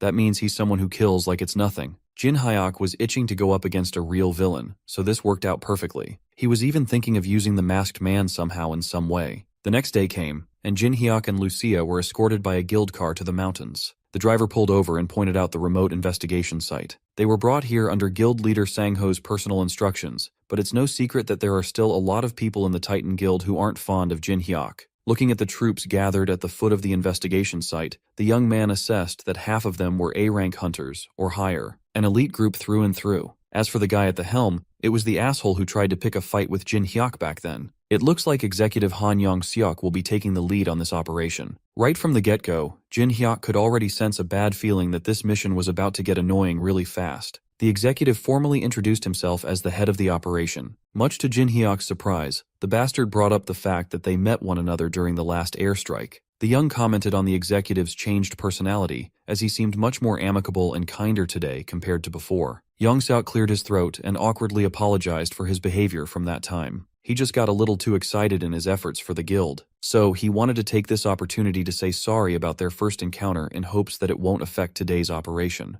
Yong-seok also asked who the woman that Jin Hyuk had brought was. The young man introduced Lucia as a skilled colleague who wouldn't be a hindrance to the mission. There was no mention of any other additional personnel, so the executive was a little rattled. But before he could protest, the recon team they sent ahead had come back. Yong-seok excused himself for a moment to listen to his scout's report. Sure, the bastard might have apologized on the surface, but he was still looking down on Jin Hyuk and Lucia, thinking that they were merely C-rank noobs. It doesn't matter how strong they are anyways, this four-eyed bastard has his own agenda in this mission after all. Lucia immediately picked up on the executive's duplicitous nature and consulted Jin Hyuk if they would just let the guy lead. He assured her that they'd be fine. More importantly, someone has been tailing them since earlier. Both Lucia and Jin Hyuk clocked their not-so-covert tail long ago. The young man opted to let this pursuer be, as they could use him elsewhere later. Before the raid started, Jin Hyuk handed Lucia a bright magical crystal. The little gem is a communication item. It allows contact with anyone within a 10-kilometer range. They'll need it later, so it's best to keep it handy. Yong-seok came back with the confirmation of the initial reports. From what they've gathered, it's clear that the Tyrant Guild is involved in human trafficking. As for the plan of attack, the executive actually wanted to ask Jin Hyuk for a favor. After investigating, the recon team found a strong barrier installed around the building. They also believe that there's only one person capable of breaching that barrier without being detected. Yong-seok insisted that there was no one more suitable to sneak through the barrier than Jin Hyuk.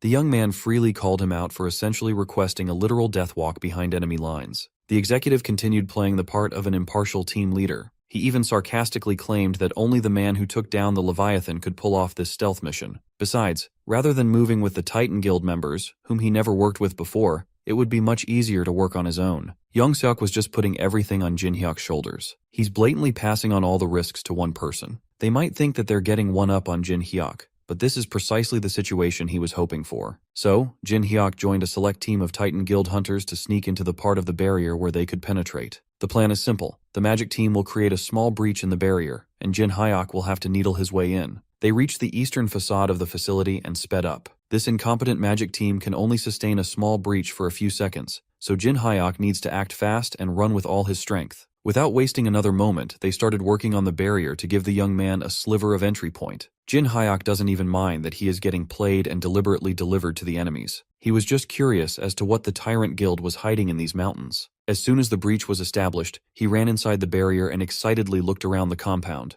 Jin Hyuk hit the brakes and summoned his trusty bat, only to see an odd sight in front of him. The appearance of the base inside was completely different from what it looked like outside. The protective barrier must have been layered with a distortion effect. First things first, He needs to find the entrance to this massive base camp. After a few minutes of walking around without action, he found it odd that there were fewer guards than he expected there to be. The first guard he spotted was posted up near the barrier, seemingly guarding an entrance. If there's a guard, there must be something that needs to be guarded. This was Jin Hyuk's most promising lead yet. He took to the air and raised his bat, imbuing his monstrous strength on his wind-up. Jin Hyuk swung his bat, and much to his surprise, the guard standing by turned to smoke as his weapon hit the ground. It turned out to be an illusion, and not a real person. He thought he could knock a guard out to capture and interrogate so he could open the door, but now it's solely up to him to figure that out. Much to his surprise, this supposedly secure facility had automatic doors like a freaking supermarket. The defenses were laughably lax, and it doesn't even look like they had CCTVs installed. They must think that the women they abducted had no chance of escaping anyway. Just to be sure that he won't get bamboozled, Jin Hyuk brought an insurance policy through his inventory. He retrieved an EMP generator made from the materials of electric-type monsters and casually dropped it on the floor. With this, any communications or security devices in the immediate vicinity would be disabled. This is why he left a magic communication crystal with Lucia. As soon as the EMP took effect, Jin Hyuk planned out his next steps. With the whole compound cut off the grid, it's about time to get started on his actual mission. From a distance, the masked man continued keeping a close eye on Jin Hyuk. He was starting to piece together the young man's involvement with the bar accident and the Titan Guild. Just like everyone else, the masked man seems to have his own hidden agenda too, and Jin Hyuk plays a crucial role in making it go smoothly. As a result of the EMP that Jin Hyuk set off, one of the idle guards of the facility watched as his game was interrupted as his phone died. The guard blamed the countryside's remoteness for messing with his gaming time. When he finally sensed that something wasn't right, a red bat was already bashing the side of his face without mercy. Jin Hyuk didn't even swing. He actually threw his weapon and stabbed that bastard with the blunt tip of his baseball bat. After making sure that the guard was out of commission, he used auto-recovery to call his bat back. Jin Hyuk finally found someone made of flesh and blood to beat up. The guard's blood splattered to a nearby wall as he hit the smooth concrete floor with a thud. This dude he just killed wasn't a hunter. He was just an ordinary guy,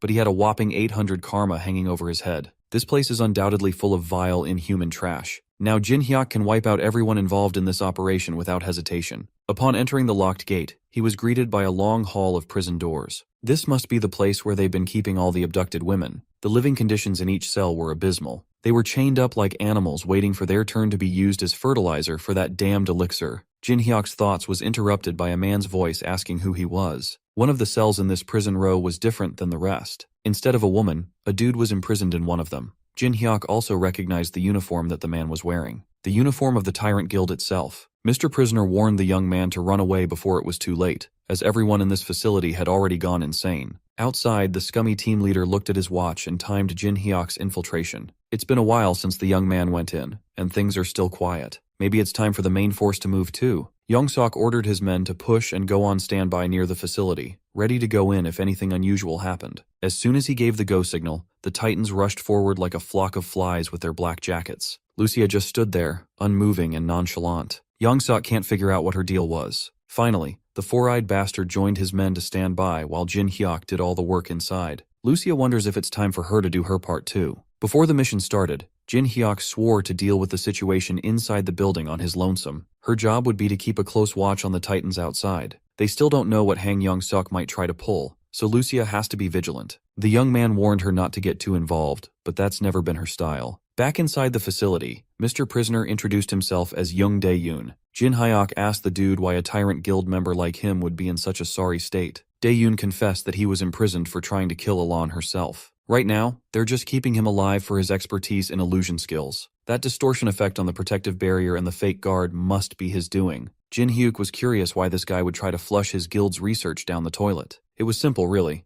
Dae-yoon just couldn't stomach seeing his colleagues throw women to monsters as bait. He reached his limit and tried to take Elan down once and for all, only to get caught and imprisoned. Jin Hyuk was pleasantly surprised to see a reasonable Tyrant Guild member like this guy. Even his karma score was low, only at 62. The young man formally invited Dae-yoon to work together and take down this damned facility. Meanwhile, the grunt assigned to monitor the control room was sleeping soundly in his comfortable office chair. Finally waking up, he realized that he must have dozed off on the job again. He always gets sleepy at this hour, so it was nothing new, and nothing ever happened in this place, so it was fine. Instead of waking up to live feeds of the entire facility, he woke up to black screens. He looked around to try and understand what was happening, but to no avail. Panicking, he tried to turn the system back on, but the problem was the power source fried by Jin Hyuk's EMP. Every electronic device, including smartphones, was out of commission. The entire computer system is down, and he slept through it. The control room guy is in the running for Employee of the Month. Right outside the command center, a few of the tyrant boys were playing some cards to pass the time. They were having a jolly old time until the control room guy started yelling about some emergency. The tyrant boys were alarmed, and worse of all, their game was interrupted. The control room guy informed everyone that the entire system was completely offline. To make matters worse, all the women are gone from their prison cells. They have an intruder that plunged the whole place into chaos. The team leader split their forces into two. Team 1 would head to the Elan production room, while Team 2 looked for the intruder and the women. As for the dumbass that let it happen, the control room dude was tasked with finding a way to contact the headquarters no matter what. Every single prison cell had been opened, freeing the abducted women. Right now, they're heading for the nearest exit with their lives on the line. Dae-yoon knew the layout of the facility, so he led everyone to the optimal path. They've gotten so close, and yet so far. As the tyrant boys caught up to their escape trail, with the escaping women found, the tyrant boys started pouring in. The first responder immediately recognized Dae-yoon as he directed the girls to the exit. The absolute Giga Chad let the women through and stayed behind to buy some more time for them to run away. Tyrant boy number 1 got too eager and rushed in by himself, threatening to kill Dae-yoon once and for all. As soon as the punch landed, Dae-yoon reminded his former comrades of his specialty, illusion. Tyrant boy number 1 could hardly contain his anger for falling victim to such a simple trick. While Team 2 was playing catch-up with Dae-yoon and the girls, Team 1 was suffering a much more painful fate. Each of them carried a measly knife to a baseball bat fight. Jin Hyuk did quick work on the team assigned to protect the Elan production room. He used his superior technique and footwork to make a fool of these half-assed fighters left and right. The young man bashed each of their heads in, using one swing for each bastard. Jin Hyuk finished the last tyrant boy off, and he did not even break a sweat. Seeing as how these boys were so desperately trying to guard the gate up front, it was obvious that Elan was being housed behind the door. Jin Hyuk gained access to the room and carefully entered. He looked around and saw all the equipment that the tyrant scums had gathered to make the inhumane drug. They've gone as far as hiding a gargantuan lab underground for security. Human-sized test tubes littered the lab, each one containing women that the tyrant guild had abducted. Seeing the scale of their evil operation firsthand was even more disgusting than Jin Hyuk imagined. In the middle of the lab was a monster encased in protective glass. It must be Elan, the source of all this grief and evil. Jin Hyuk gripped his bat tightly. The monster doesn't seem to be reacting to his presence. It's entirely possible that it was sleeping. With a smile on his face, the young man called onto the lightning dwelling inside his weapon and took on a batting stance. If everything works out, he could finish this thing once and for all. But that would be too easy. Elan must have sensed danger and woke up. She broke through the protective glass and sent her tentacles hurtling forward ferociously. Jin Hyuk had to move and dodge on the fly as the fast-moving tentacles aimed at his vital points. His lightning attack had to be cancelled. He observed the movements of the tentacles, and his fear grew. With how heavy and fast those things attacked, if he got hit in the wrong spot, he would be done for. For now, all he can do is go on the defensive while waiting and hoping for an opening to strike. Jin Hyuk forced himself to lock in. He must remain calm if he wants to stay in one piece. For those of you hoping for a cute tentacle girl, we won't be getting that today. Elan looked like a crackhead with tentacles. Finally, the crackhead beast broke free of her glass encasement, sending thousands of sharp shards flying everywhere. It's starting to look like our boy is totally outclassed this time around. Jin Hyuk activates hard skin, giving himself extra protection. He quickly dodges an attack and pushes forward, determined to end the fight. However, a powerful attack nearly breaks him, making him realize how strong his opponent is. Afterwards, he steadies himself and prepares for another move. His enemy is not going down easily, so he must fight even harder. With renewed focus, Jin Hyuk delivers a final attack, determined to end the fight against the monster that devours people. He barely manages to take care of it. As he looks around, he notices a strange item, Al Raune's magic stone. Examining it closely, he realizes it can't be appraised, but based on its size and shape, it resembles a magic stone. Deciding to get answers later, he plans to ask the dwarf uncle about it. Jin Hyuk wonders if he should check what's happening outside. He reaches out to Lucia, asking if she can hear him clearly and how things are going on her side.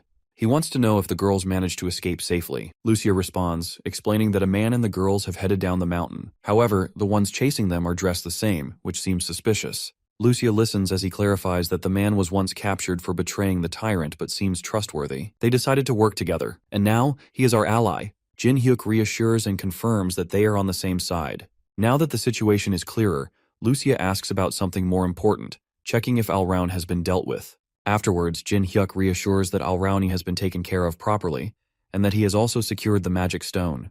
Kang Jin Hyuk, still focused on the situation outside, wonders about the ones who were chasing the girls. Lucia explains that those people have been in combat for a while now. As soon as the ones in white clothing appeared, the Titan group immediately rushed to fight them. However, something about the battle seems unusual. She observes that the ones in white ate something, and after that, their appearance changed.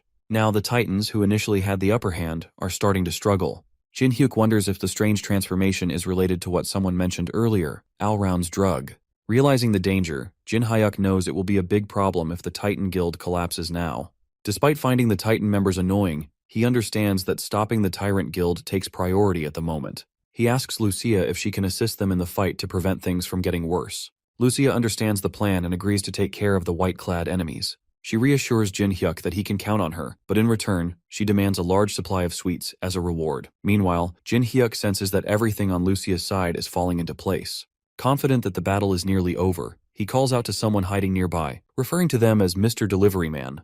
A mysterious figure steps forward, surprised that Kang Jin Hyuk noticed him. Moreover, Jin Hyuk wonders if he is his target, or if he is also after Alraun's magic stone.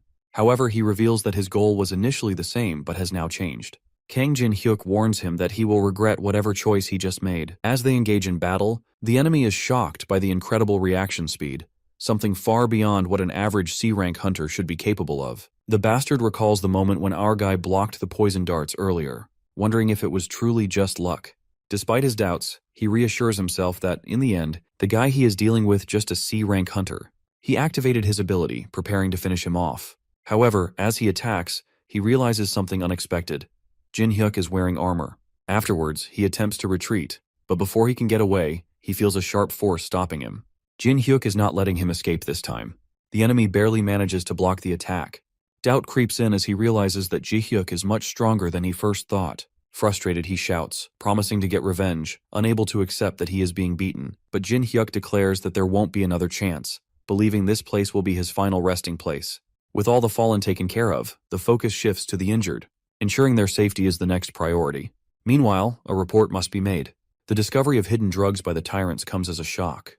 Without unexpected help from a mysterious woman, survival would have been impossible. Her arrows carried power nearly equal to an S rank, yet no known female hunter has ever displayed such strength. With the situation under control, the wounded are sent to the hospital, and all possible evidence is taken care of. With the tyrants seemingly handled, attention turns to finishing the welcome party properly. However, before they can proceed, someone arrives, breathing heavily, carrying an urgent message. He reveals that the Tyrant Guild leader and their strongest members are on the way. The mere mention of Cho Won Cheol, an S-rank hunter, makes it clear that staying would be a mistake. The guy with glasses gets frustrated and realizes that they have to go back when they are just about to defeat them. Suddenly, they receive an urgent transmission. Apparently, a small group of Tyrant Guild members is approaching fast, likely their vanguard. The warning was true. Danger is coming fast. The enemy is getting closer, leaving no choice but to end the mission.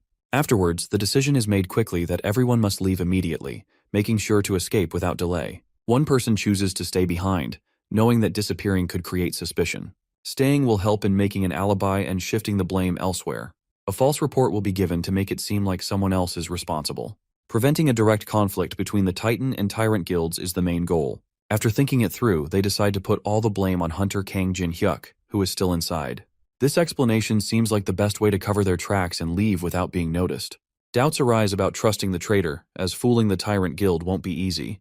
However, the real goal isn't deception, but buying enough time. That time will be used to prepare for a war. Once the truth is revealed, justification will be on their side. This moment is the perfect chance to attack and completely eliminate the enemy. Afterwards, Lucia questions if the person standing there is the one Kang Jin Hyuk mentioned. There is no time to waste. Kang Jin Hyuk is waiting inside. Everything is progressing more smoothly than expected. As they arrive at their destination, our boy promptly updates his fellows regarding latest reports, confirming that he has taken care of the pursuer. When asked about the current situation, he explains that Alrauni is dead. However, there is another issue that needs to be handled. He requests help in making it appear as though the body before them had died in battle against Alraun. The real reason behind this plan soon becomes clear. A document is handed over, urging a closer look. As the contents are read, shock spreads. The names listed belong to recent victims of a series of brutal murders. If the information is accurate, then the implications are terrifying. The infamous Great Guild Killer has always been targeting large guilds. This presents an opportunity that if the blame is placed on him, no one will suspect anything else. Kang Jin Hyuk shares his plan, asking Jung Dae-yoon if he can make it happen. Jung Dae-yoon agrees, recognizing that the idea is great. Lucia, still unsure of the full picture, seeks reassurance that this plan won't bring unintended consequences. Afterwards, Kang Jin-hyuk assures them that everything is under control. With the decision made, the next priority is to leave the area quickly. The Tyrant Guild's main forces are expected to arrive soon, but not everything is as it seems. Half of what was said about their arrival was true. Moreover, the forces are on their way, but they won't reach the location for at least 2 more hours. The group they saw earlier was nothing more than an illusion. Young Dae-yoon praises and thanks Jin-hyuk for the rescue efforts that saved so many. However, there is no need for thanks. The real battle is only beginning.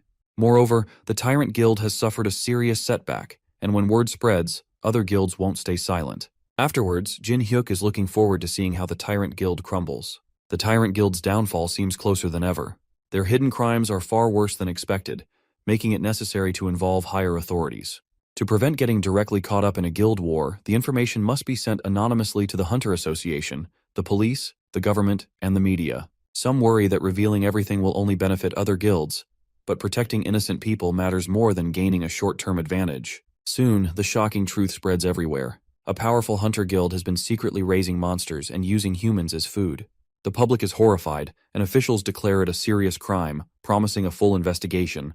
Major guilds step forward, offering their full cooperation in uncovering the extent of these crimes. However, Tyrant Guild refuses to cooperate even a bit in this investigation. We then cuts to young Seok, losing his bananas after watching everything going viral. As if on cue, the Titan Guildmaster Seo Sang-ho contacts him, and the Bleach Head starts berating the Titan Guildmaster for leaking all this info for the public to see.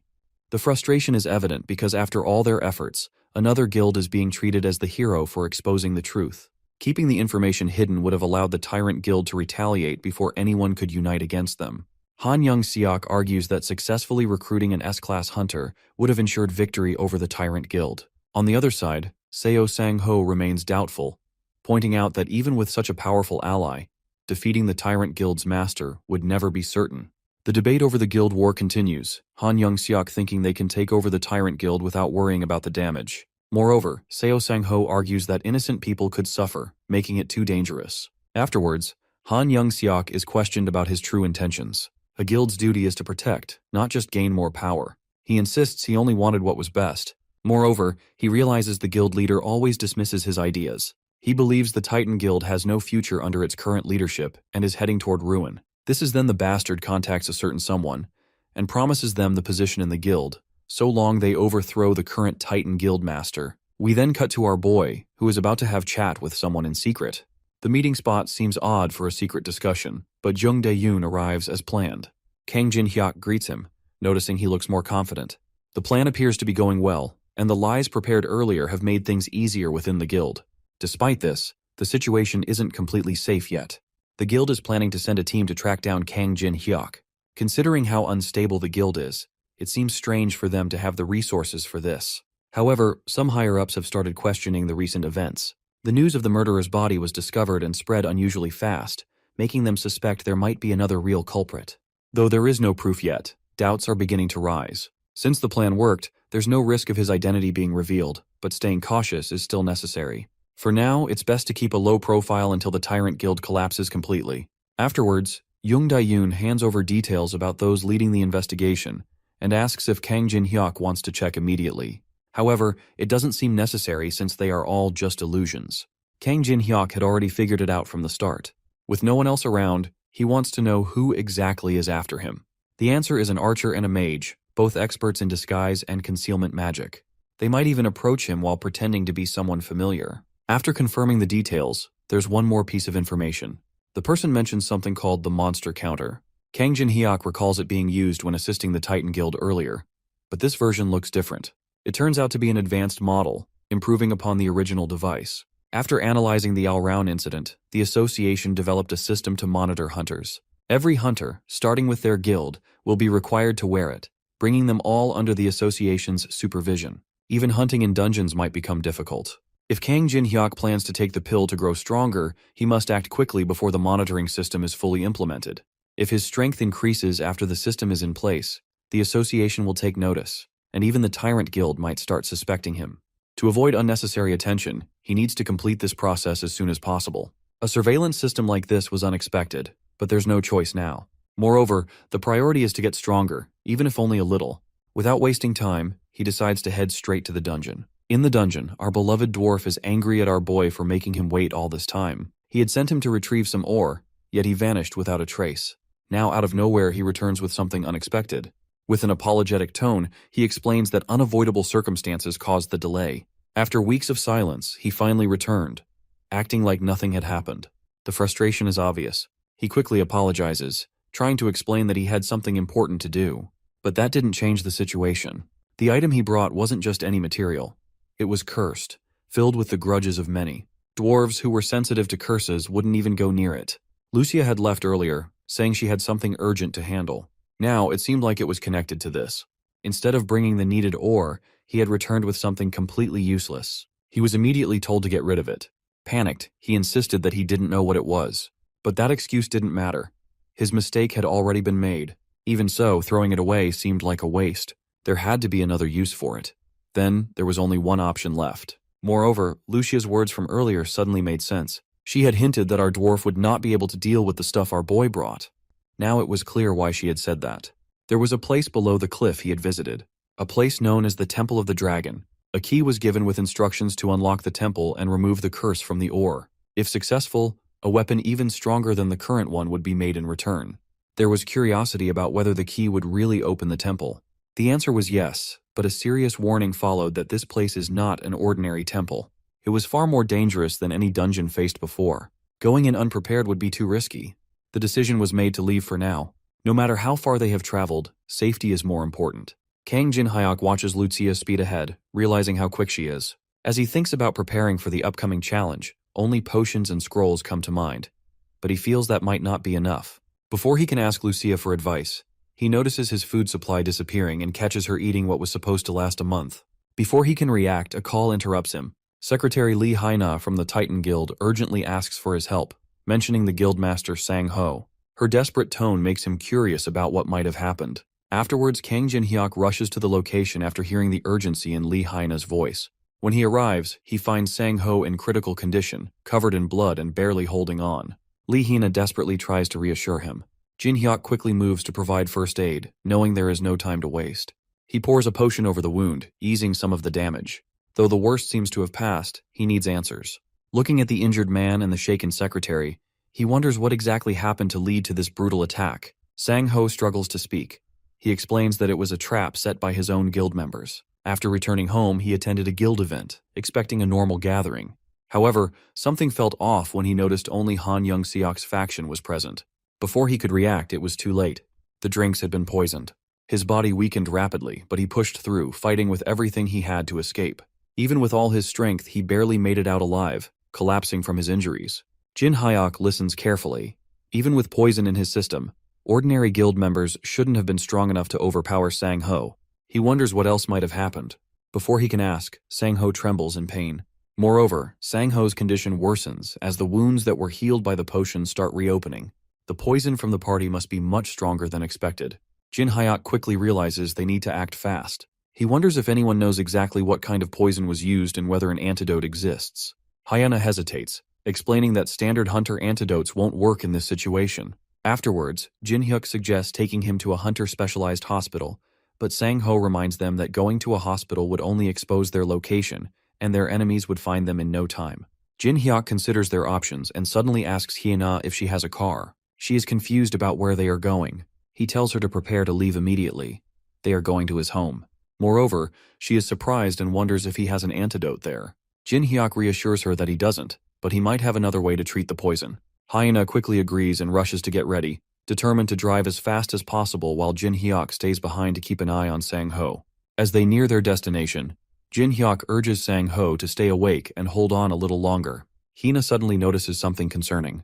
She wonders if Jin-hyuk has seen the car following them. Afterwards, Jin-hyuk quickly glances back and realizes it's the same vehicle they spotted earlier in front of the house. Hyena confirms his suspicion that they are being followed. Jin-hyuk realizes he can't go straight home while being followed. With no other option, he decides to change plans. He instructs Hyena to follow his directions carefully and take a different route.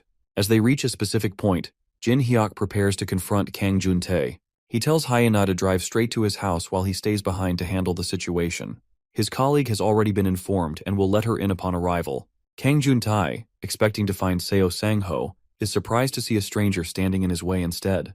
Moreover, he wonders if Jin Hyuk truly intends to stop him alone.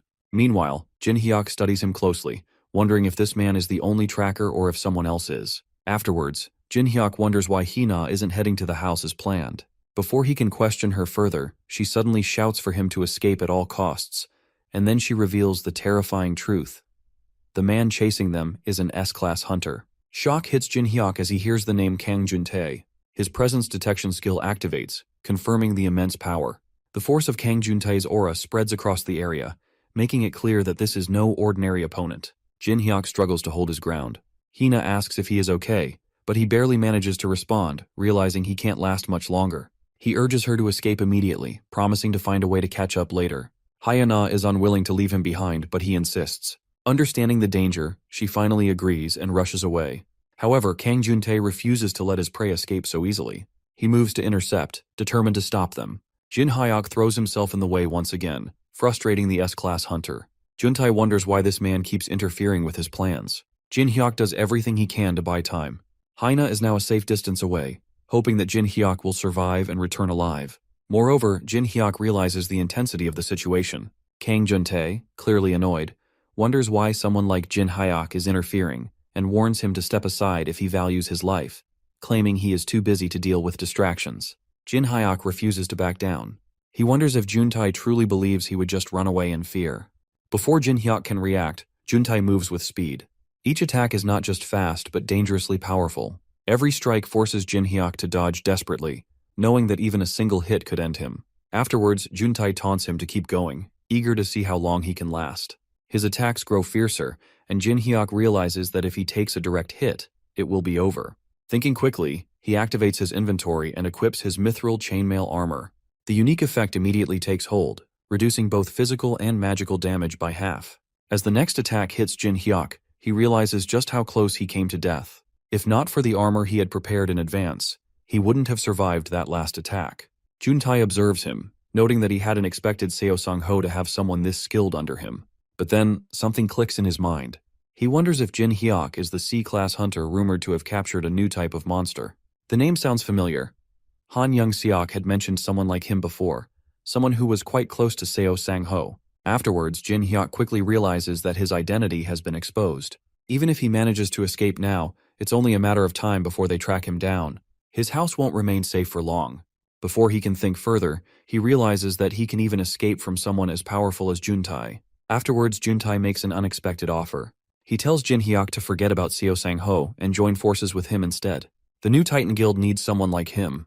Jin Hyuk rejects the offer, standing firm in his decision. We then cut to Lucia, who is trying her best to heal the Guildmaster, but she reaches her breaking point, realizing she can't push any further at the moment. Stepping back, she wonders if it's best to go outside and discuss the situation.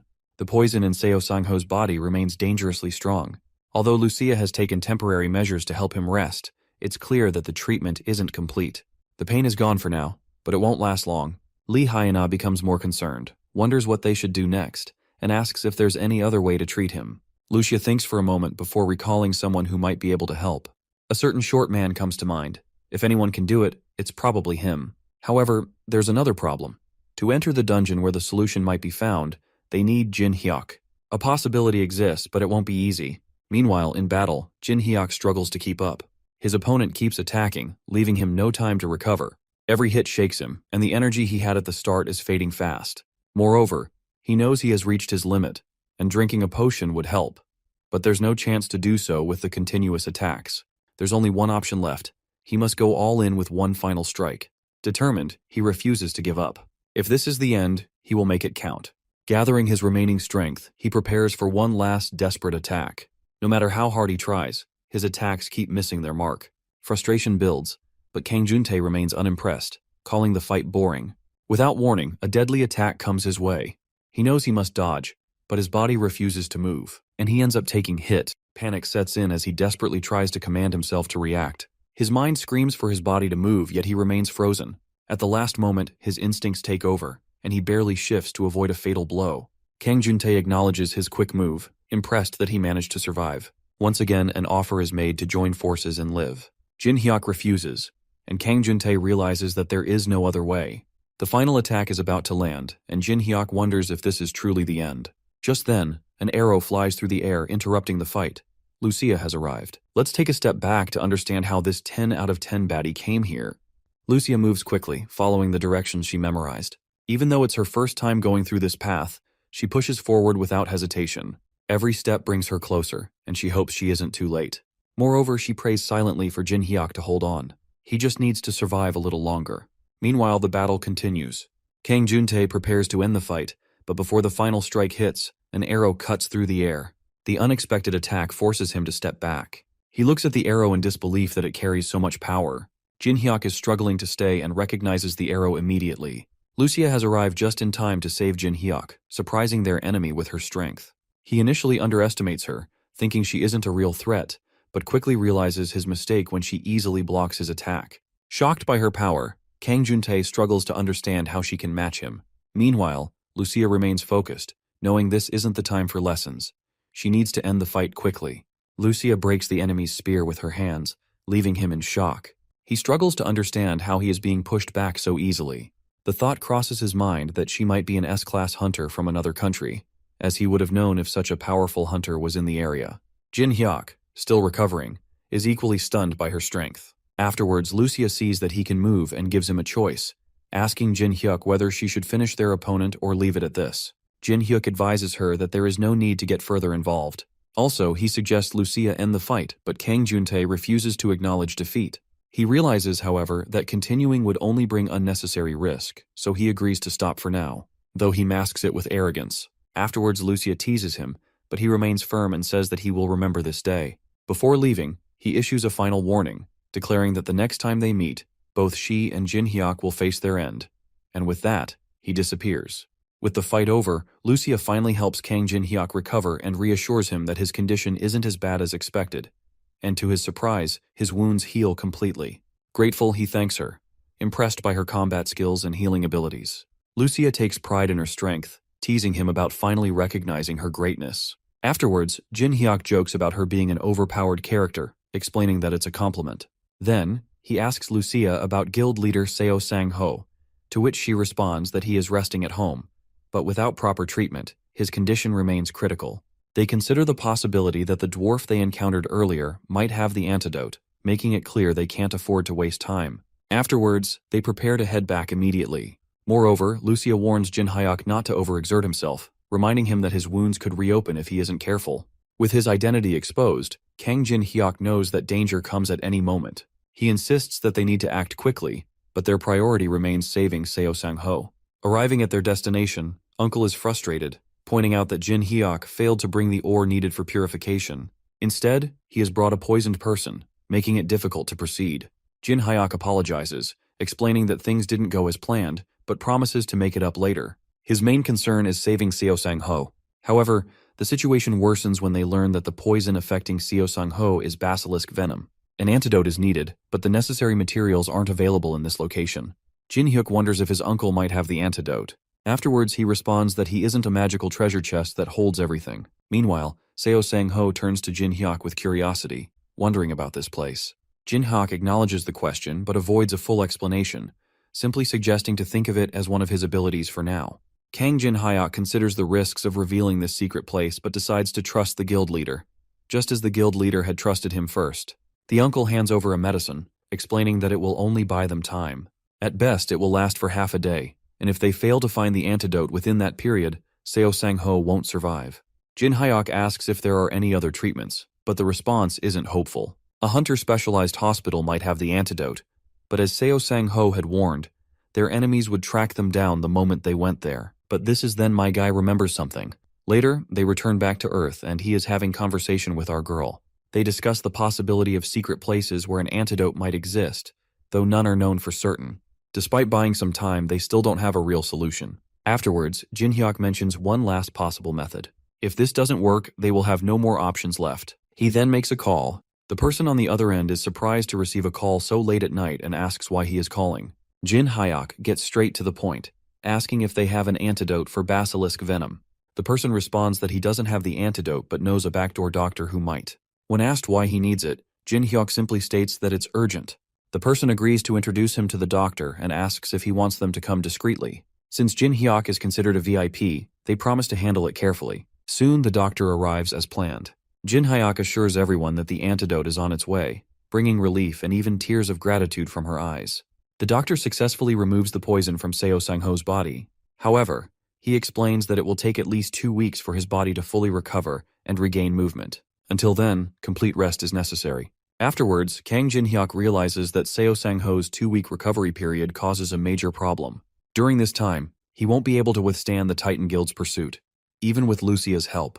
More importantly, after his recent battle with Kang Jun-tae, he has come to identify his own weakness. Moreover, he acknowledges that he underestimated the power of an S-rank hunter and overestimated his own abilities. Afterwards, Lucia points out that he seems burdened by unnecessary worries. Jin Hyuk admits that after facing an S-rank opponent, he understands just how weak he currently is. However, she assures him that although he is weak now, he has the potential to grow stronger. A risky method to gain strength is presented to him by Lucia, and Jin Hyuk declares that he is willing to do whatever it takes to become stronger. The next day, my guy is ready to make trip to the Dragon's Temple, gathering 50 explosion scrolls, 300 mana potions, and 300 health potions, and ensuring that his armor and weapon are ready. He also confirms that he has a return stone in case of emergencies, securing an escape route. Before leaving, he entrusts Seo Sang-ho and another ally to Lucia, asking her to take care of them in his absence. Moreover, Lucia warns him about the extreme dangers of the Dragon's Temple, reminding him that if he gets greedy or pushes too far, he could die. Jin Hyuk acknowledges the warning and promises to use the return stone if the situation becomes too dangerous. As he prepares to go, Secretary Lee apologizes and blames herself for the risks he is taking. Afterwards, Kang Jin-hyuk reassures Secretary Lee that there is no need to apologize, as he also seeks revenge. Moreover, he tells Lucia that she is the only one he can rely on while he is away, and asks her to wait for his return. He is determined to come back stronger no matter what. Upon arriving at the Dragon's Temple, he recalls Lucia's warning not to get greedy and to leave once he feels strong enough. However, he dismisses the idea of playing it safe. His goal is clear. He refuses to leave until he is powerful enough to defeat an S-rank opponent.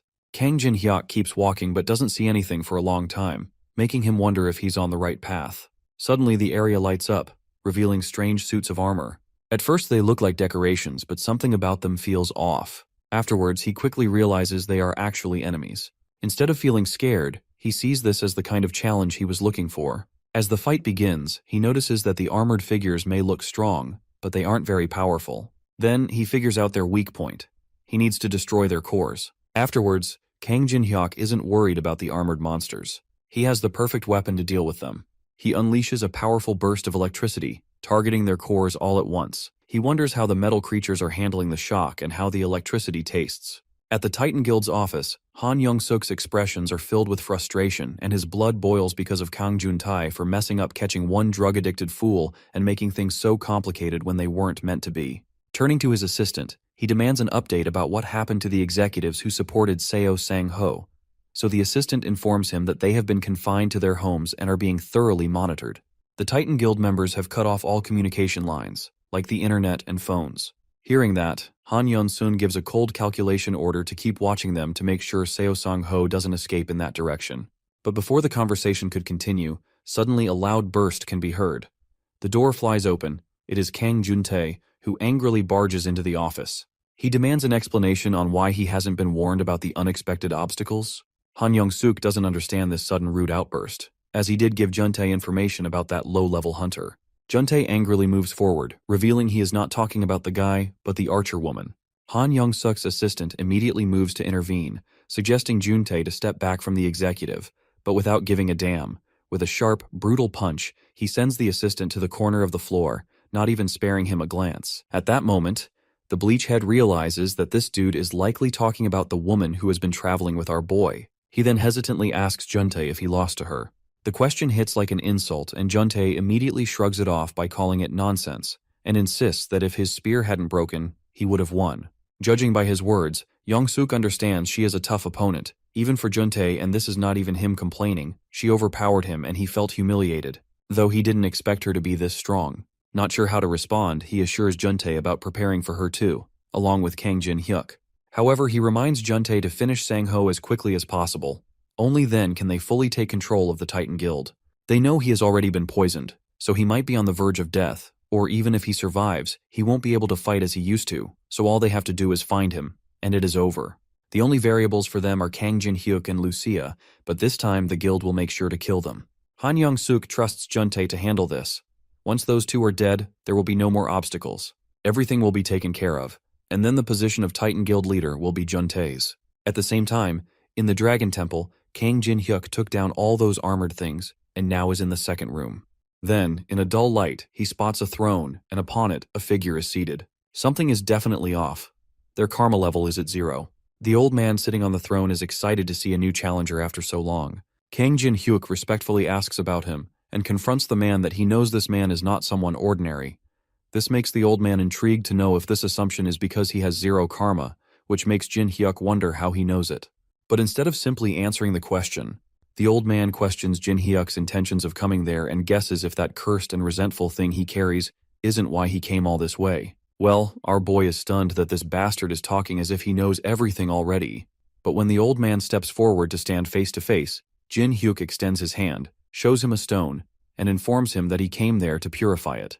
The old man recognizes that it is grown by devouring people.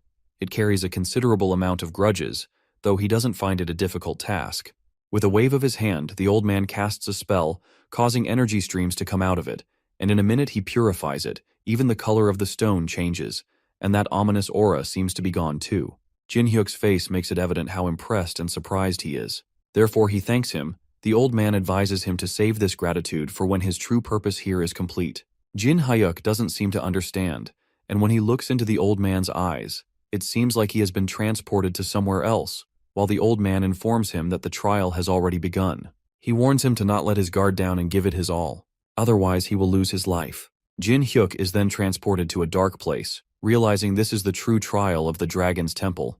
He senses someone approaching him, as footsteps can be heard.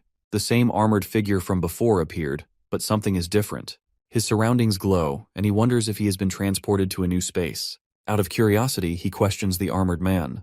Is this his opponent? Would there be more to come? Was this merely a warm-up and the real one will show up later? The armored guy doesn't show a single interest in Jin-hyuk's speculations, and to Jin-hyuk's surprise, he suggests Kang Jin-hyuk to prepare himself, informing him the trial has begun. Jin-hyuk realizes this armored man is different from others as he can talk, but the armored man moves swiftly towards him, reminding him this is his only warning. The scene shifts to our boy's neighborhood. A number of guys are moving from roof to roof with a blinding speed in futuristic black masks and hoods. One of the hooded guys apologizes to his companions for not being able to find the house of Kang Jin-hyuk from any side, though they definitely searched the address. But there was nothing there. The other hooded guy is tense, as if they don't find that guy, they are all finished. Kang Jung-ae won't spare them, so they have to find that guy no matter what it takes. He instructs them to destroy every single house visible in this area. That way, they will probably stumble upon Kang Jin-hyuk's house maybe. Before they could work according to the plan, one of the hooded guys collapsed on the ground, blood coating the entire surface. The other two guys take time to realize what has happened, but they barely have any time to run for their lives or call for backup, and eventually they also get attacked by none other than Lucia. With the danger eliminated for the time being, she gets back home. Secretary Lee Hyuna questions Lucia if everything is okay out there, as she suddenly went out. Lucia calmly informs Lee Hyuna that the Titan Guild's tracking team came by. This freaks her out, and tension fills across her face, but Lucia assures her not to worry since she took care of them pretty quietly. After overhearing the enemy's plan to destroy the entire neighborhood just to find this place, they must be convinced of it by now that this is the only place both the Titan Guild's master and his secretary could possibly be. In advance, Lucia apologizes to Haina. If they come in full force, she won't be able to stop them alone, and urges Haina to hope Kang Jin-hyuk gets stronger and comes back soon. At this moment, he is the only one who can change their situation. On the other hand, Kang Jin-hyuk is struggling as the armored man launches forward. The boys stand there, frozen in shock, though the armored man slices his throat. Panic is evident on Kang Jin-hyuk's face as he grabs his neck, thinking it has been sliced, but he is transported to the same temple from before, without being harmed a little. He examines his neck in shock, but a laughter pulls his attention. It is the same old man who explains the place where he died is a sort of virtual space, so even if he dies there, he won't die for real. That is why he doesn't have to worry. Kang Jin-hyuk tries to focus. He recognizes that voice, and as he turns he sees the door being closed but confirms his suspicion that it is the same old man as before. The old man reveals that Jin-hyun is still very weak, The Dragon Temple is a place to make him strong, but it is also a place of trial. He had warned Jin Hyuk before to never let his guard down. Strength wasn't just about power, it was about resilience, so he should grow stronger and try again. Although Jin Hyuk is not in the mood to be lectured, as this time isn't for such casual advice. If their hideout gets discovered now, Seo Sang-ho and Lee Hyana will be killed, and if Juntae shows up, he won't be able to defeat him, so he needs to get stronger now. But there is a barrier between the old man and him because of the closed door. He begs him to open the door and accepts his mistake but assures him to not let his guard down again. He explains if he doesn't get stronger immediately, it is all meaningless. The old man knows. Him rushing back in, he'd only experience death again. However, Jin Hyuk is firm. He will only know if he tries, so he keeps insisting on him. The old man finds him pretty desperate even after experiencing the sensation of death. He is not giving up, but Jin Hyuk tells him if he was afraid of dying, he wouldn't have started this in the first place. The old man finds his spirit amusing, so he grants him an exception to re-challenge the trial. Pressing forward, he is transported to virtual space again. The armored guy praises him for coming back even after experiencing death. Jin Hyuk reveals that he was careless before, but this time it won't end as hollowly as it did earlier. The armored guy laughs and then jumps high to attack him with his giant weapon, though this time Jin Hyuk blocks it with his enchanted bat, but this guy has phenomenal skill. Just holding on is overwhelming. The armored guy realizes that his opponent has come to his senses this time. While Jin Hyuk struggles to hold on, he needs to focus the aura in his legs. Somehow he needs to knock it away and create distance. Summoning his aura, he focused it into his legs. If he could create an opening, even for a second, he might stand a chance. Using every ounce of his strength, he pushed the armored warrior back. The force of the recoil nearly knocked him off balance, but he managed to stay upright. A direct confrontation wouldn't work. He had to strike and retreat, searching for the perfect opportunity. Jin Hyuk lunges forward, leaping higher into the air to attack the guy, which impresses him as he handles the aura. But he only has aura in his lower body, leaving his upper body exposed, so the armored guy deflects the attack. It is like he knows or can read his thoughts. The armored guy huffs, also acknowledges Jin's spirit, but if this was all he had then, there is no need to prolong the fight and Jin Hyuk should just die. The armored guy then attacks Jin Hyuk again, but to his surprise, he blocks it, which the armored guy wasn't expecting. Jin Hyuk clarifies to him that he won't die this easily. He wasn't sure earlier, so he tested it out, and as expected. The armored guy predicts where to attack by observing the aura. Hearing this, the armor guy laughs, calling him talented but assuring him of not changing the outcome no matter what happens. As much as it pains Jin Hyuk, deep down he knows the armored guy is right. If he keeps using his aura like this, he will only use the opponent's tricks again. In that case, he needs to fight differently.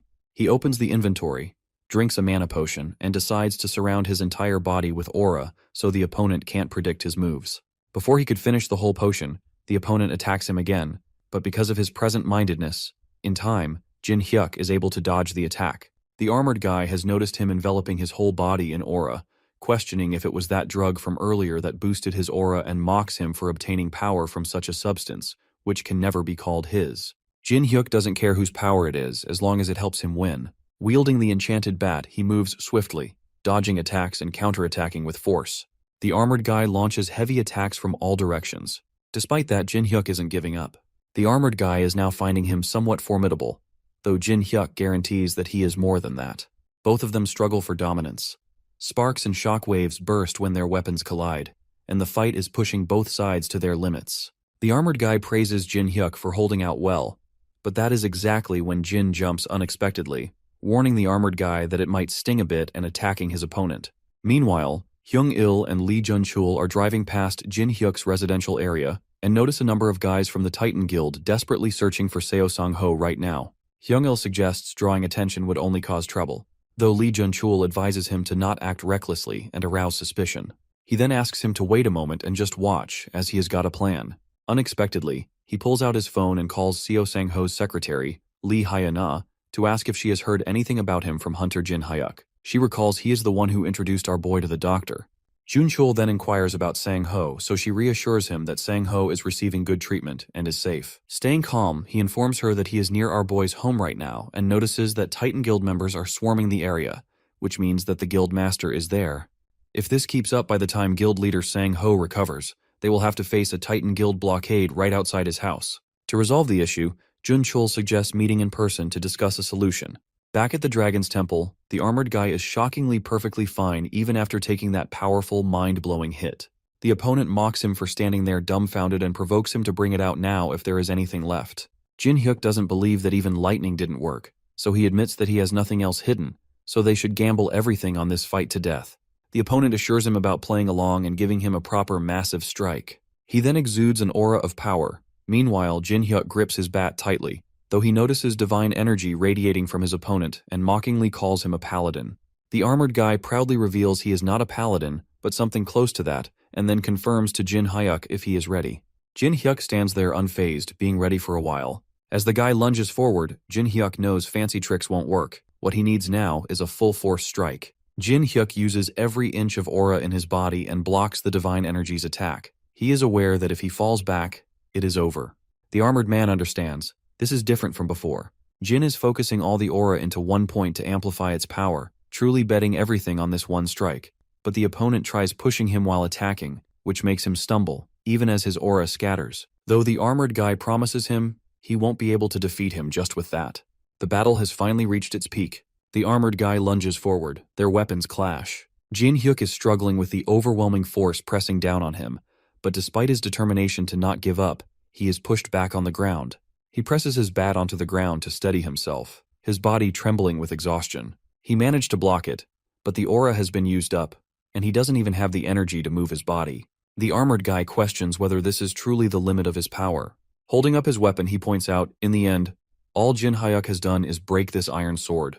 A broken iron sword can easily be replaced with an aura blade, but Jin looks completely drained, so how will he face the armored guy? He warns him that if he has no tricks left, his challenge ends here. Jin Hyuk pants heavily as he tells the armored man that he talks too much and provokes him to kill him already as he gave it his all, so he has no regrets. Though he assures him, even if he dies here, he won't actually die, so he will keep challenging again and again to become stronger. The armored guy reveals the real trial is over, but informs him about the misunderstanding. Nobody said this trial was about defeating the armored guy. He is the examiner and the judge. The true trial is whether or not he can earn the armored guy's approval. Jin Hyuk's eyes shine with hope that maybe he will be passed, and fortunately the guy actually passes him, mentioning he still has a lot to improve. In an instant, the armored guy is transformed into the same old guy sitting on the throne. It was him fighting with him all this time. The old man praises his remarkable potential, but advises him to fix his personality, as recklessness and confidence are not the same thing. Still, he was impressed by how Jin Hyuk gave it his all until the very end. When Jin Hyuk realizes it is the same old guy, he interrupts, but the old man pokes his head out and signals him to stay quiet.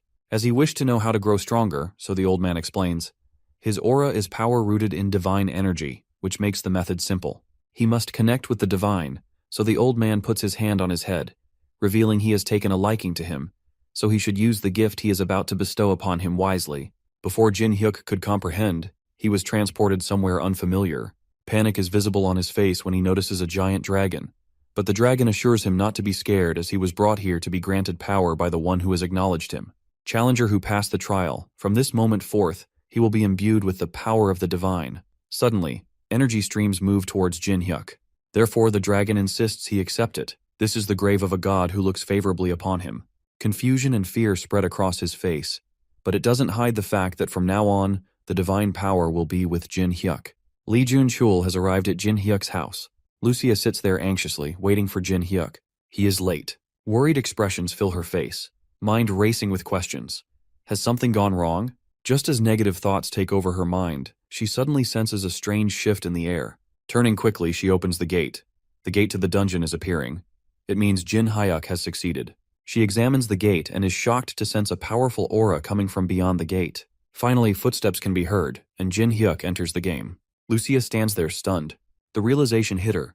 Is this power coming from him? It couldn't be. How is this even possible? She is in utter disbelief but unaware of her shock. Jin Hyuk asks her the reason behind being so shocked. She hesitates, but her mind screams tons of questions. What happened there? Has he truly passed all the trials of the Dragon's Temple? Did he really face them all and survive? When Jin Hyuk doesn't answer, she angrily takes out her weapon to attack him, calling him a reckless idiot. Did he not understand what he had done? What if something had gone wrong? She warned him not to be greedy and to back out in time, but before her attack could land, Jin Hyuk blocked it with divine energy, claiming he had no choice if he wanted to get stronger. If he hadn't done it, he wouldn't have gained this power. Lucia clenches her fists, realizing he never listens. Well, he has certainly gotten stronger, but still, she advises him to be cautious because if something happens to him, she won't be able to go home either. Though Jin Hyuk assures her not to worry as nothing like that will happen anymore. In that case, she decides to leave this place to him now. Confusingly, Jin Hyuk asks if she is heading back to the dungeon, so she informs him she needs to get some rest too. And even he looks like he is more than capable of handling things in here now. As Lucia turns to leave, Jin Hyuk shows his gratitude, but Lucia tells him not to mention it because more than she did it for him, she did it for herself. She didn't want the dungeon to get messed up if he died. Also, she reminds him that nothing in life is free. The boss room with the magic circle still needs attention, and she will be staying there for a while, so he should bring her a bunch of sweets as payment. She has one more thing to say. Once she goes back into the dungeon, the magic that suppresses perception will soon wear off. When that happens, the Titan Guild will find this place and come after it. Before they find out, he could come up with a plan. Then she leaves into the shadows of the dungeon. He then enters the lounge and greets the secretary. While Lee Jun-chul is shocked by seeing our boy there, Secretary's face brightens up with happiness after seeing him. Jin Hyuk then confirms if everything was all right while he was gone, so Hyena updates him. Seo Sang-ho is recovering well, and they have handled the pursuers. That's a small relief, but there's something else Jin Hyuk wants to know. Why is Lee Jun-chul here? Jun-chul explains he couldn't reach him, so he took the liberty of coming to see him personally. Jin Hyuk narrows his eyes, knowing this guy never appears out of nowhere, so something is definitely up. Without hesitating a bit, Jun-chul proposes something unexpected. He would like to create a guild with Jin Hyuk. Before he could reply, Lee Hee-na interrupts as he wasn't going to propose a way to get them out of here. Jun-chul advised them to calm down and hear him out. He realistically speaks. Even if Seo Sang-ho recovers, he can't go back to the Titan Guild. The fact that no one has come to rescue him is proof of that. He knows that the group has already rotted through, and something that is already rotten can't be fixed, so they need a new foundation, and he intends to build a new framework with Lee Hai-na and its core, Kang Jin Hyuk. He slides up his phone, requesting them to look at the material he has prepared first, the resources he can handle personally for building a guild, the physical resources available, the talented individuals he has scouted, and the facilities they can use. Lee Hai-na is pretty impressed by his preparation, but even with a guild of this scale, they can't fight the Titan Guild. Even with all of this, can they really go against the Titan Guild? And more importantly, how will they handle Kang Jun-tae? Jun-chul has prepared a countermeasure for that too, but for that he needs one guarantee: if Jin Hyuk can defeat Kang Jun-tae. Jin Hyuk asks why him, but not Seo Sang-ho. But Jun-chul is aware it will take time for him to recover enough to fight properly, and by the time that happens, they will have already missed their chance. He heard our boy fought Kang Jun-tae and survived. If that is true, then his plan can work to resolve the current situation. If that rumor is false, then they will pretend this conversation never happened. As long as our boy is strong enough to fight Kang Jun-tae, the plan is viable. If that's the case, Jun-chul is willing to stake everything on our boy. This causes our boy to smirk as he wants to hear the plan first because his answer will depend on it. As he has been asked to share his plan, on the other hand, Tyrant Guild leader Jo Won-chul is beating the men of the Titan Guild, demanding to know where they are barging in without fear. Recently, with public sentiment against them due to the Al-Raun incident, he thought they'd lie low for a while, but during that time, Titans have been targeting Tyrant Guild's territory, so if they want to pick a fight, Wo-chul will rip all of them to shreds, every last one of them. Back at Jin Hyuk's house, Jun-chul's plan is to draw the Tyrant Guild into this. It is about fighting fire with fire. The Tyrant Guild is a massive force comparable to Titan, with Ju Won-chul, an S-class hunter, as its leader. They'd be able to go toe-to-toe with Titan, but Lee Hee-na reminds them that the guild is already in chaos after the Al-Raun incident. Would they really be willing to go to war in this state? However, Jun-chul confidently responds that making them fight is easier than she thinks. Recently, Titan has been expanding its territory. Most of that territory originally belonged to the Tyrant Guild. Of course, other guilds targeted it too, but Titan has gone overboard, so if they just give them a reason, the Tyrant Guild would strike Titan immediately. Lee Hai-na and our boy exchange glances, thinking to release their trump card. Meanwhile, Jun-chul is confused as he has no idea what is going on, so our boy brings up the Al-Raun incident with the Tyrant Guild. They are the ones who leaked the dark secrets. The dots finally connect, and now Jun-chul understands why Titan moved as if they already knew everything.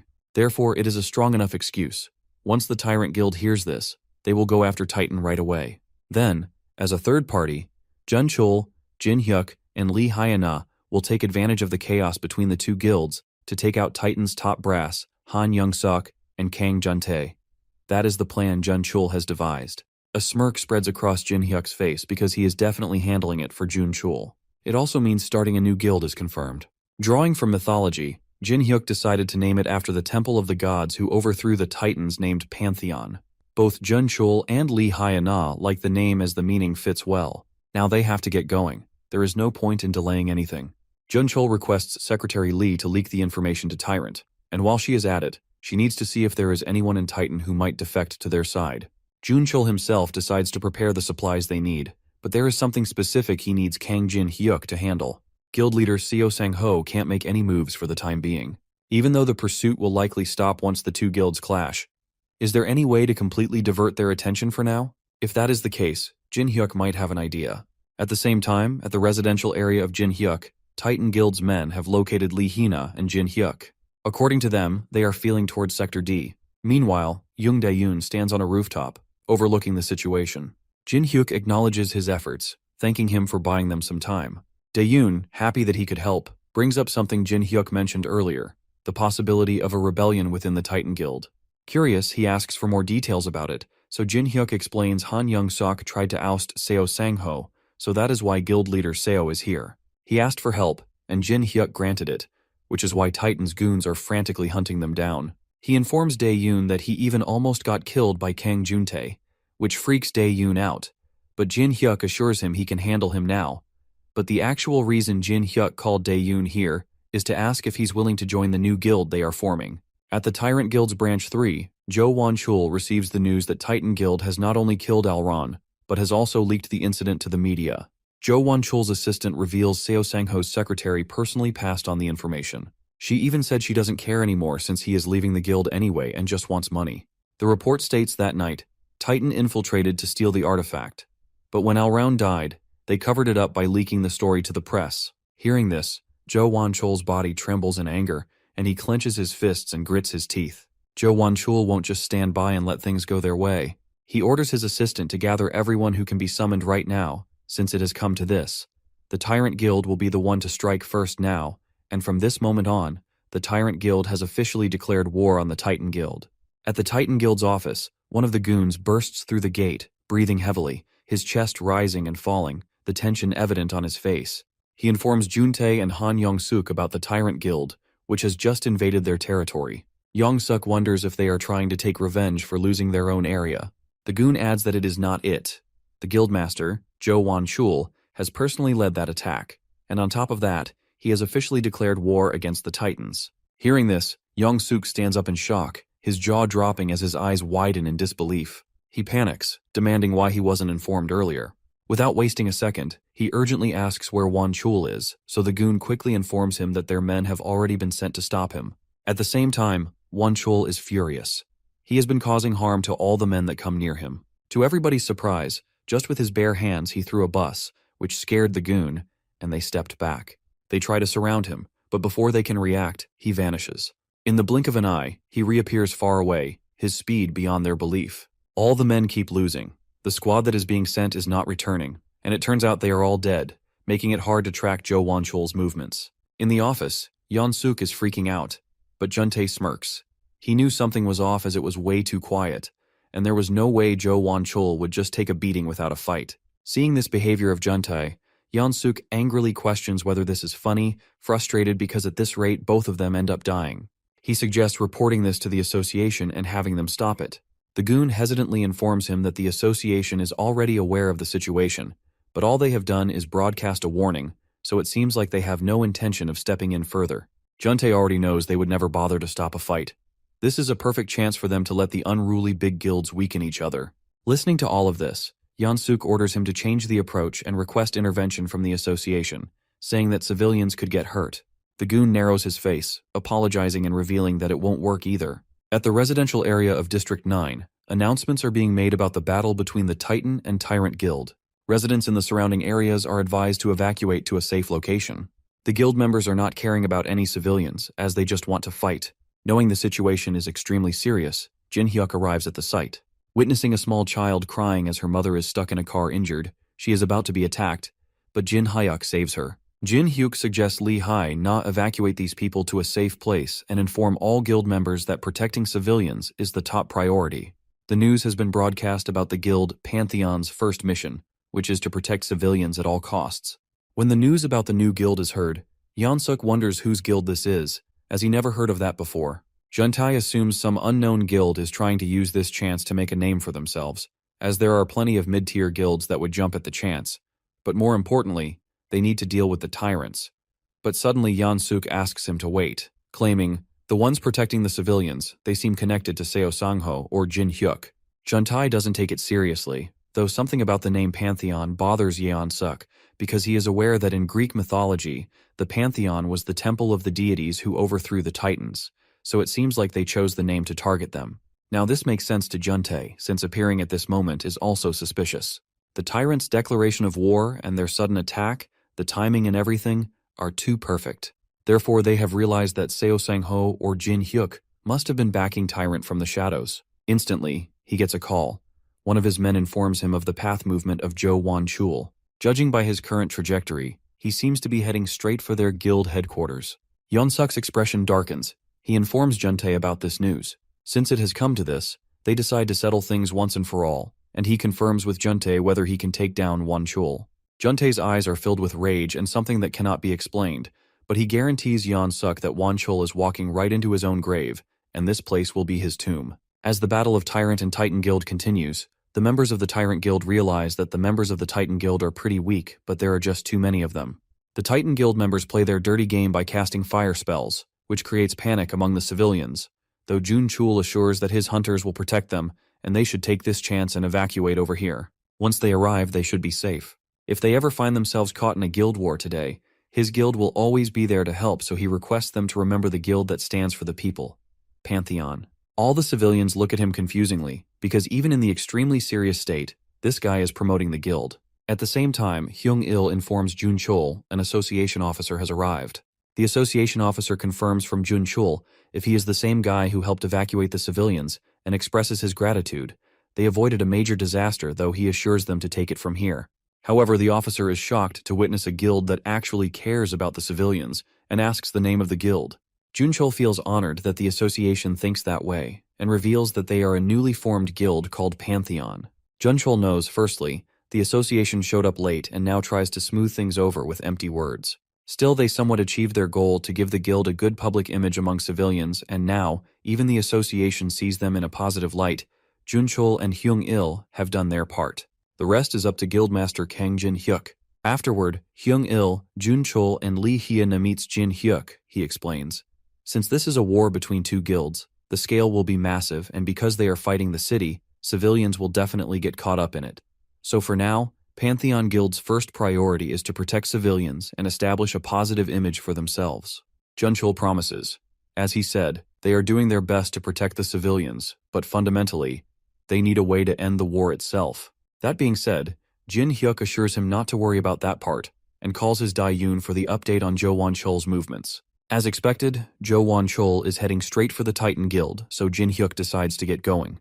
Out of curiosity, the women then questions about the need to track Won-chul's movements. In response, our boy elaborates if that piece of work and Kang Jun-tae fight in the city, the damage will be unbelievable, and one of them will definitely die. My guy intends to take the both of them down at once. Hyena stuns, her mind raced with questions. Is he serious right now? She knows he has got stronger, but taking on two S-hunters alone is hard. Jin-hyuk then takes his leave and reminds his guild members to focus on keeping the civilians safe. Hyena knows right now they just need to trust him, do their part, and hope for him to come back safely. At the Titan's base, Won-chul studies building.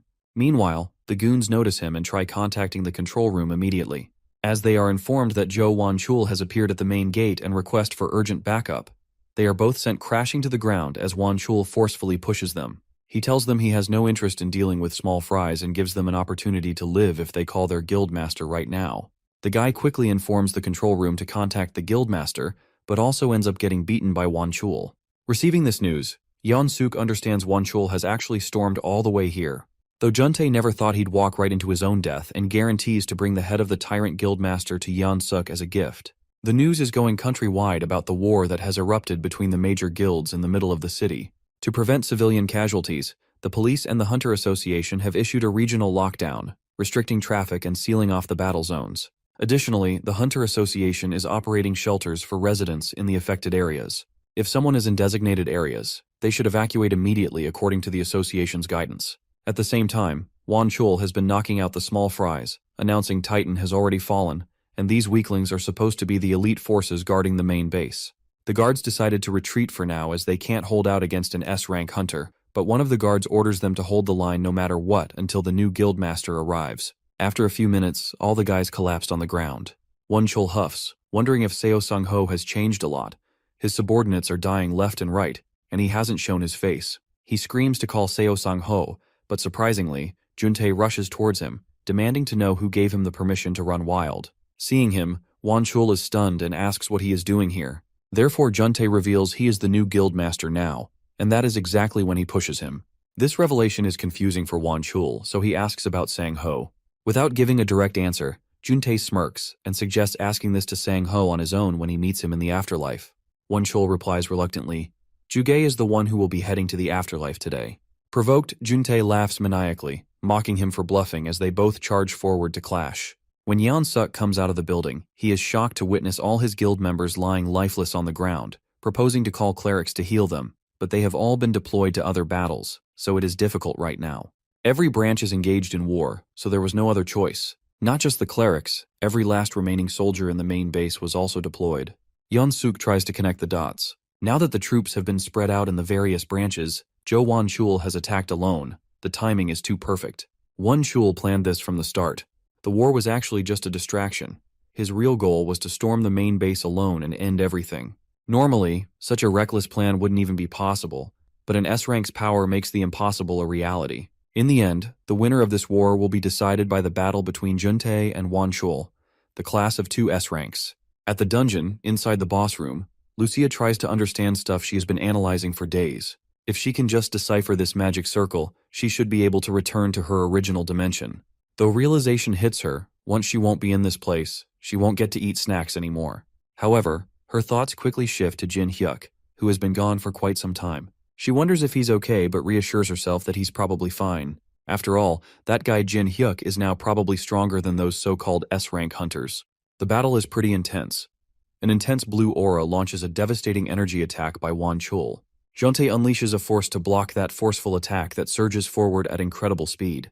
Both of them struggle for dominance. Juntae soars through the air with their weapon to slice Wonchul's head in half. A shimmering protective shield is already created by a spell to protect himself. To break the barrier, Juntae hits the weapon on the ground, causing a massive explosion and debris flying in all directions. Far away, Jin Hyuk approaches the battlefield. When Jin Hyuk arrives at the location, he is saddened to see them fighting without a single thought for the city or its people. The city is being torn apart, not by monsters or some great terrorists, but by the selfish actions of hunters who definitely have long forgotten their duty. They say an S-rank's power is like a natural disaster. Seeing all the destruction, Jin Hyuk finally understands what that really means. In the past, he wouldn't have even dared to step in. These warriors are powerful, unable to defend, but now it is different. Right now, with the power of divine energy being with him, he can take both of them down. Meanwhile, Juntae and Wonchul's fight continues. As they both clash their weapons, they hear a voice ordering them to stay right there, nice and close. Before they could react, Jin Hyuk attacks them both, which makes them stumble backward. Wonchul stands at the corner, his gaze darting towards the newcomer, wondering who this guy is, while Jin Hyuk mockingly greets Juntae. Juntae recalls he is the same guy who got beaten up and ran away. Still, Wonchul is studying Jin Hyuk and this energy that is coming out from him. The energy radiating from him is unlike anything he had encountered before. It is hard for him to figure out if he is an A rank or S rank. He questions himself if there are hunters like these in Korea. Whereas, when Jin's gaze shifts towards Wonchul, he recognizes him. The same scumbag who sacrificed countless women to Al-Raun. Rather than attacking them, Jin Hyuk calmly addresses them, his voice steady despite the chaos around them, and asks them to confirm if they really are hunters. He gestures around at the devastation, pointing out how this city is in ruins. Innocent people are caught in this war, suffering, getting hurt. After seeing all that, he urges them to think. Don't they feel even a little guilty? Rather than being ashamed, Juntae shamelessly smirks. Guilt? Why would he feel guilty? He confesses he wouldn't care about those pathetic insects. When he doesn't watch out for bugs while walking, who cares if a few worthless civilians die? Juntae mocks him for being another naive puppy. However, he thought Seo Sang-ho was the only self-righteous hypocrite. After listening to everything, Jin Hyuk acknowledges they are definitely worse than animals. Even animals must have a little sympathy, and thanks them for making this easier. Now he can kill them without hesitation. Jin Hyuk tightens his grip on his bat, energy streams radiating from it, and points out Juntae for making things pretty clear for him. Not taking him seriously, Juntae pretends to hear that wrong because he is firm about killing both Jin Hyuk and Won Chul. He tells Jo Won Chul to wait for a bit as he needs to deal with this arrogant guy first. Won Chul thinks smartly, acting casual, admitting it will be entertaining for him. But deep down, he knows if these two fight and wear each other out, it will end up being a win-win situation for him. Jin Hyuk turns to Won Chul, giving him an option to join because he doesn't mind taking both of them down at once. Seeing him acting so cocky, Juntae couldn't hold back and with breakneck speed rushed towards Jin Hyuk, his weapon pointed at Jin. Jin Hyuk doesn't even move from his position and just stretches out his bat, blocking his whole body easily. Beads of sweat roll down his head because he wasn't expecting him to block the attacks now when he couldn't even defend against one before. Jin Hyuk is eager to know the cause of his stunned expressions, as he hasn't even started yet. With a swift flick of his enchanted bat infused with divine energy, Juntae is pushed back. Won Chul's eyes widen since he never imagined Juntae getting pushed back like this with such intensity. Taking Juntae's shock as an opportunity, Jin Hyuk quickly moves forward to hit him, but he deflects the attack quickly by tilting his head a bit. Juntae's anger doubles because Jin Hyuk dared to put a scratch on his face, so he gathers his strength to counterattack. He is not sure what Jin has done, but it is evident that he has definitely gotten stronger. He admits that it is a shame, sparing him back then. Jin Hyuk laughs as, seeing how strong he is, regret washes over Juntae's face. Instead of admitting it, Juntae arrogantly huffs, claiming either way, Jin Hyuk is going to die by his hand. Jin assures him things won't go the way he wants. That day, when he barely escaped from here, he made a promise that he'd get stronger and kill him, the one who humiliated him, the one who feels he is superior. Juntae stands there knowing damn well this is troublesome. He never expected Jin Hyuk to get this strong. Questions arise in his mind. How did he get this strong? Did he use some tricks? Then something pops up in his mind that maybe he took the Alraun's elixir, so he confronted. Before Jin could answer, Won Chul demanded to know the reason behind Alraun's elixir being mentioned here, so Juntae shared with Won that Jin Hyuk is the guy who killed the Alraun and took the elixir. Won Chul's jaw drops, and he questions Jin Hyuk if he really is the one who took the elixir and killed the Alraun. Jin Hyuk smirks and without a word, pulls out a bottle containing the elixir, holding it up, questioning if this is the same elixir they are talking about. The moment Won Chul notices the elixir, his face turns crimson red. It triggers something inside him, and he eventually runs to attack him. When Jin Hyuk dodges the attack, his anger doubles, so he tries attacking him again with a forceful punch, but ends up punching the ground, because with a blink of an eye, Jin Hyuk disappears from the front. He again dodges the attack by leaping even from being trapped by his whole body. Jin Hyuk is well aware that if that last attack had hit, it could have been very dangerous, so he takes a sigh of relief. Although his attention shifts towards the sky when he spots a drone flying. An announcement is being made from the drone. It is a live stream to broadcast the battle between two S-rank hunters using a drone. The battlefield has turned into a complete war zone, with every building destroyed. They reveal as the battle continues, a new hunter has entered the scene. They mean Jin Hyuk. Though they haven't identified the whereabouts and information of the newcomer, he is holding his ground against the two S-ranks. In another environment, Secretary Lee Hai-na takes a sigh of relief as everything is going according to the plan. It looks like the media has arrived safely at the scene. With this, the stage is set exactly how they wanted.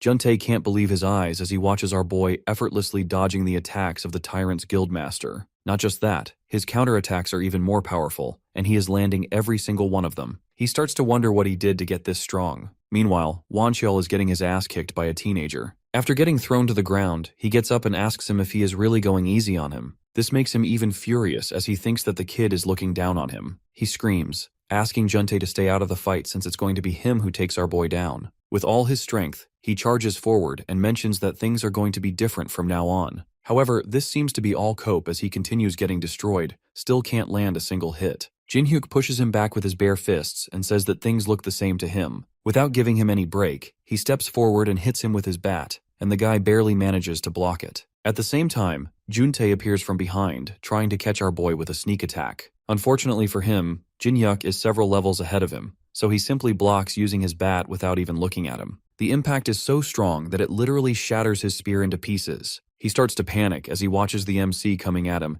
and falls down with just the shockwave of his bat swings. Not seeing any other way out of this, Won Chul suggests teaming up even though they were just fighting each other minutes earlier. The guy suggests making an alliance until they defeat Jin Hyuk. Juntae still doesn't seem to trust him, so he threatens to kill him if he backstabs him during their alliance. Wancheol shouts at him to fall into position, as they both might have a chance against our boy if they combine their strengths. Meanwhile, the news reporter mentions that the identities of the two S-rank hunters fighting in the war have been revealed. However, they still don't know anything about the hunter who just joined their fight. Moreover, they haven't heard anything from the guildmaster of the Titan Guild. Just as the reporter mentions this, we see Seo Sang-ho slowly opening his eyes in his room. Immediately after waking up, the first thing he does is to get dressed. Bro cares more about his guild's aura than his own health. After getting ready, he looks for Hyena and wonders where she is. Meanwhile, she gets a call while she is on her way to the battle zone. She is shocked to hear that he is finally awake and puts him on speed on everything that's going on. Seo Sang-ho asks her where she is, and she tells him that she is headed to the war zone, explaining that Jin Hyuk formed a new guild, and she is now a part of it. All of this is too much for the guildmaster to handle, so he decides to contact Jin Hyuk directly and ask him about it. However, Hyena tells him that it's not possible since the MC is literally fighting two S-rank hunters as they speak. Hearing this, Seo Sang-ho gets up from his seat, knowing that the kid can't fight two S-ranks no matter how strong he is. He asks her for the location and says that he is going there himself. Hyena is a bit hesitant as she is worried about his health, but he tells her that it all happened because of him. As the guildmaster, he can't just sit back and relax while they continue to fight. She finally agrees and sends him the location of the fight. Even though she is worried about his health, she knows that she has to trust his decision, since he is the only one who might be able to stop it. Hyena thinks to herself that this isn't the time to hesitate, and she needs to do what's required of her. Meanwhile, Juntae is trying his best to land a single hit on our boy, but he gets brutally outclassed. Jin Hyuk is reading him like a book and blocking all of his attacks without any effort. As the fight gets intense, the shockwaves from their attacks start traveling even further. While the MC seems distracted with Juntae, the other S-rank charges at him from behind, trying to finish the job.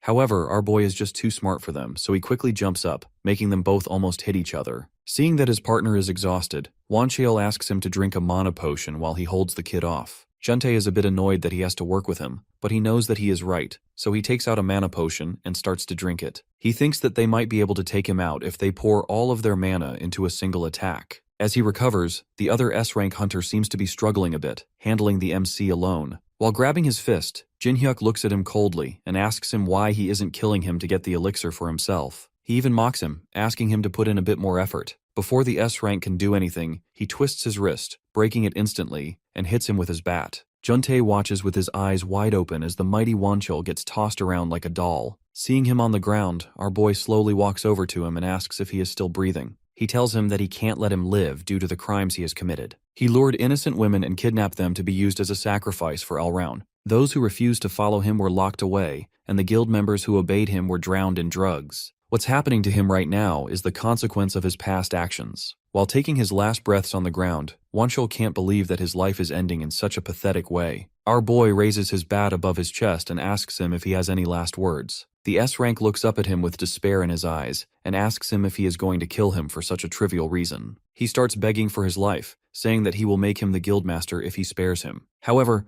Jin Hyuk makes sure that he understands there is no negotiation. All he wanted to do was to ask for his last wish. He had already made up his mind when he saw those people trapped that day, just waiting to die. Wancheol still doesn't understand why he wants to kill him just because he kidnapped some people. Whatever the case, the MC knows that he has enough reason to kill him, so he simply stabs him with the bat and finishes him off. The guy screams as the bat pierces his chest, thinking to himself that he can't die like this. However, none of that matters, and he slowly loses consciousness. After he dies, our boy makes sure to remind him to apologize to all the people he killed in the afterlife. Meanwhile, Juntae watches in horror, wondering if he should take this opportunity to strike Jin Hyuk while he's distracted. Nevertheless, the fear in his eyes reveals he no longer believes he can win. The only thing he can think about is running, but it's too late for that. Jin Hyuk notices him trying to escape and throws his bat directly at him, asking where he is trying to go. The bat flies at him with the speed of a bullet, and the S-rank barely manages to deflect it. He tries playing it cool and says that he is not running. Instead, he is just letting him off the hook this time. The guy believes that he is faster than the MC, so he can easily outrun him. Unfortunately, for him, this is not the case as our boy immediately catches up to him and tells him that he doesn't need to hold back. At the same time, Seo Sang-ho and Hyena reach the destroyed buildings. She takes him to the location and mentions that he will reach the battle zone once he passes it. Before he leaves, she asks him to consider one last time, but the guy has already made up his mind. He tells her that he can't leave everything to Jin Hyuk, so he must help him. Hyena suggests that he recover a bit, but he tells her that he has already made up his mind to end what he started. She finally gives in and asks him not to push himself beyond what's necessary. As Seo Sangho prepares to go, he looks up at the sky and asks Jin-hyuk to wait for him. Meanwhile, Young-sok is watching the entire fight from a rooftop. He thinks to himself that the situation has gotten complicated and should have ended as a duel between the two S-rank hunters. However, he never thought someone more powerful than them would join the fight. As the fight continues, he realizes that he must abandon Juntai since he has no way of saving him. He wanted to create the greatest guild and considered Seo Sangho to be a barrier to his goal. Therefore, he poisoned him, and now there is no one who can stop him from building the guild he wants. He looks at Jun-hyuk and says that he will let him off this time. For now, he needs to escape and focus on twisting the public opinion in his favor. Before Seo Sangho left to help the MC, Hyena told him something important. She revealed that when monitoring the battle zone with the drones, she saw Young-sok standing on the rooftop of the Titan building. Back in the present, the guildmaster appears behind the traitor, making him shake in fear and disbelief. Before the guy can do anything, he screams his name and grabs him by the collar. He wants to know why he would do something like this to his own guild. Young-sok looks at him and asks if he truly doesn't know the reason. He claims that he did it because the guild doesn't need him anymore. This hits the guildmaster a bit hard, and he asks him what he means. The guy explains that he was stopping the guild from growing, and they have no use for such a leader. Seo Sangho sees through his crap talk and calls him out, saying that he is only trying to justify his actions since he did all of that because of his own greed. Young-sok, on the other hand, argues that he saved the guild from being destroyed by him. The guildmaster doesn't agree with this and tells him that the guild is being destroyed because of what he did and the incident that he orchestrated. The traitor has nothing left to say, so he summons his knife and tries stabbing the guildmaster. Despite not being fully recovered, Seo Sangho easily dodges the attack, telling him that he continues to disappoint him to the very end. This gives the guy a chance to escape, and he starts running, thinking to himself that his only crime was creating the greatest guild. He blames Jin-hyuk for interfering with his plan and jumps off the building. The guildmaster isn't going to let him get away with his crimes, so he chases after him and summons his own weapon. While still in the air, he swings his axe and hits the guy directly in the head, telling him to take responsibility for the disaster he has caused. With a loud scream, his head is cut wide open,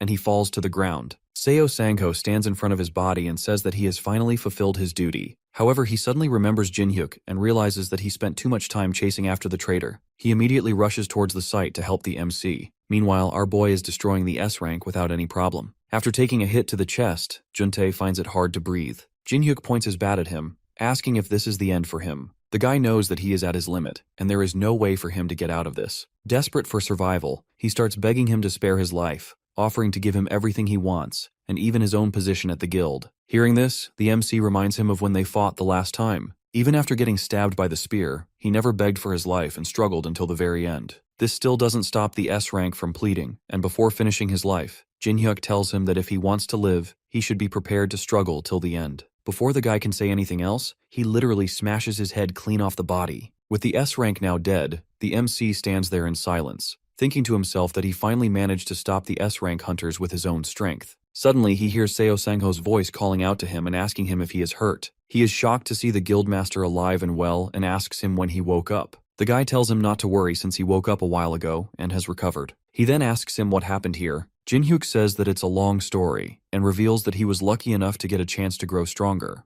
Thanks to that, he was able to take down the S-rank hunters. However, the guildmaster still can't believe he got so much stronger in such a short amount of time. Noticing his confusion, our boy assures him that he will explain it all later, but for now, they need to do something about the damage caused to the city. Sangho tells him not to worry since he and Hyena will take care of everything. The important thing is that he has received a message from Hyena in which she stated that the association wants to meet him. The scene changes to a training room in the Hunters Association headquarters, where Jin-hyuk stands in confusion. Even though he accepted their invitation to visit the headquarters, he still doesn't understand why they are making him go through this. A voice informs him that this is a test, and he needs to destroy the drones ahead while dodging their attacks. Before he can figure out what is happening, the drones start attacking, so he instinctively decides to take care of them first. The drones are attacking him from all directions, and it's making it harder to dodge their attacks. But compared to his fight against the S-ranks earlier, this doesn't even count as a warm-up for him. With a confident smile on his face, he immediately starts destroying all the drones using his bat. It doesn't take long for him to clear through them, and the voice mentions that this is a new record. He stares at the screen in front of him and tells them that he is getting annoyed now since he wasn't informed about this test earlier. The girl on the other side mentions that this is part of the official procedure to determine his rank as a hunter. After his recent fight with the two hunters, he came out defeating two S ranks alone, so the association can't consider him a C rank anymore. Even after hearing all this, he still thinks that the test is pointless. Jin-hyuk starts to lose his temper and asks them to open the door so he can leave. The girl tries to calm him down,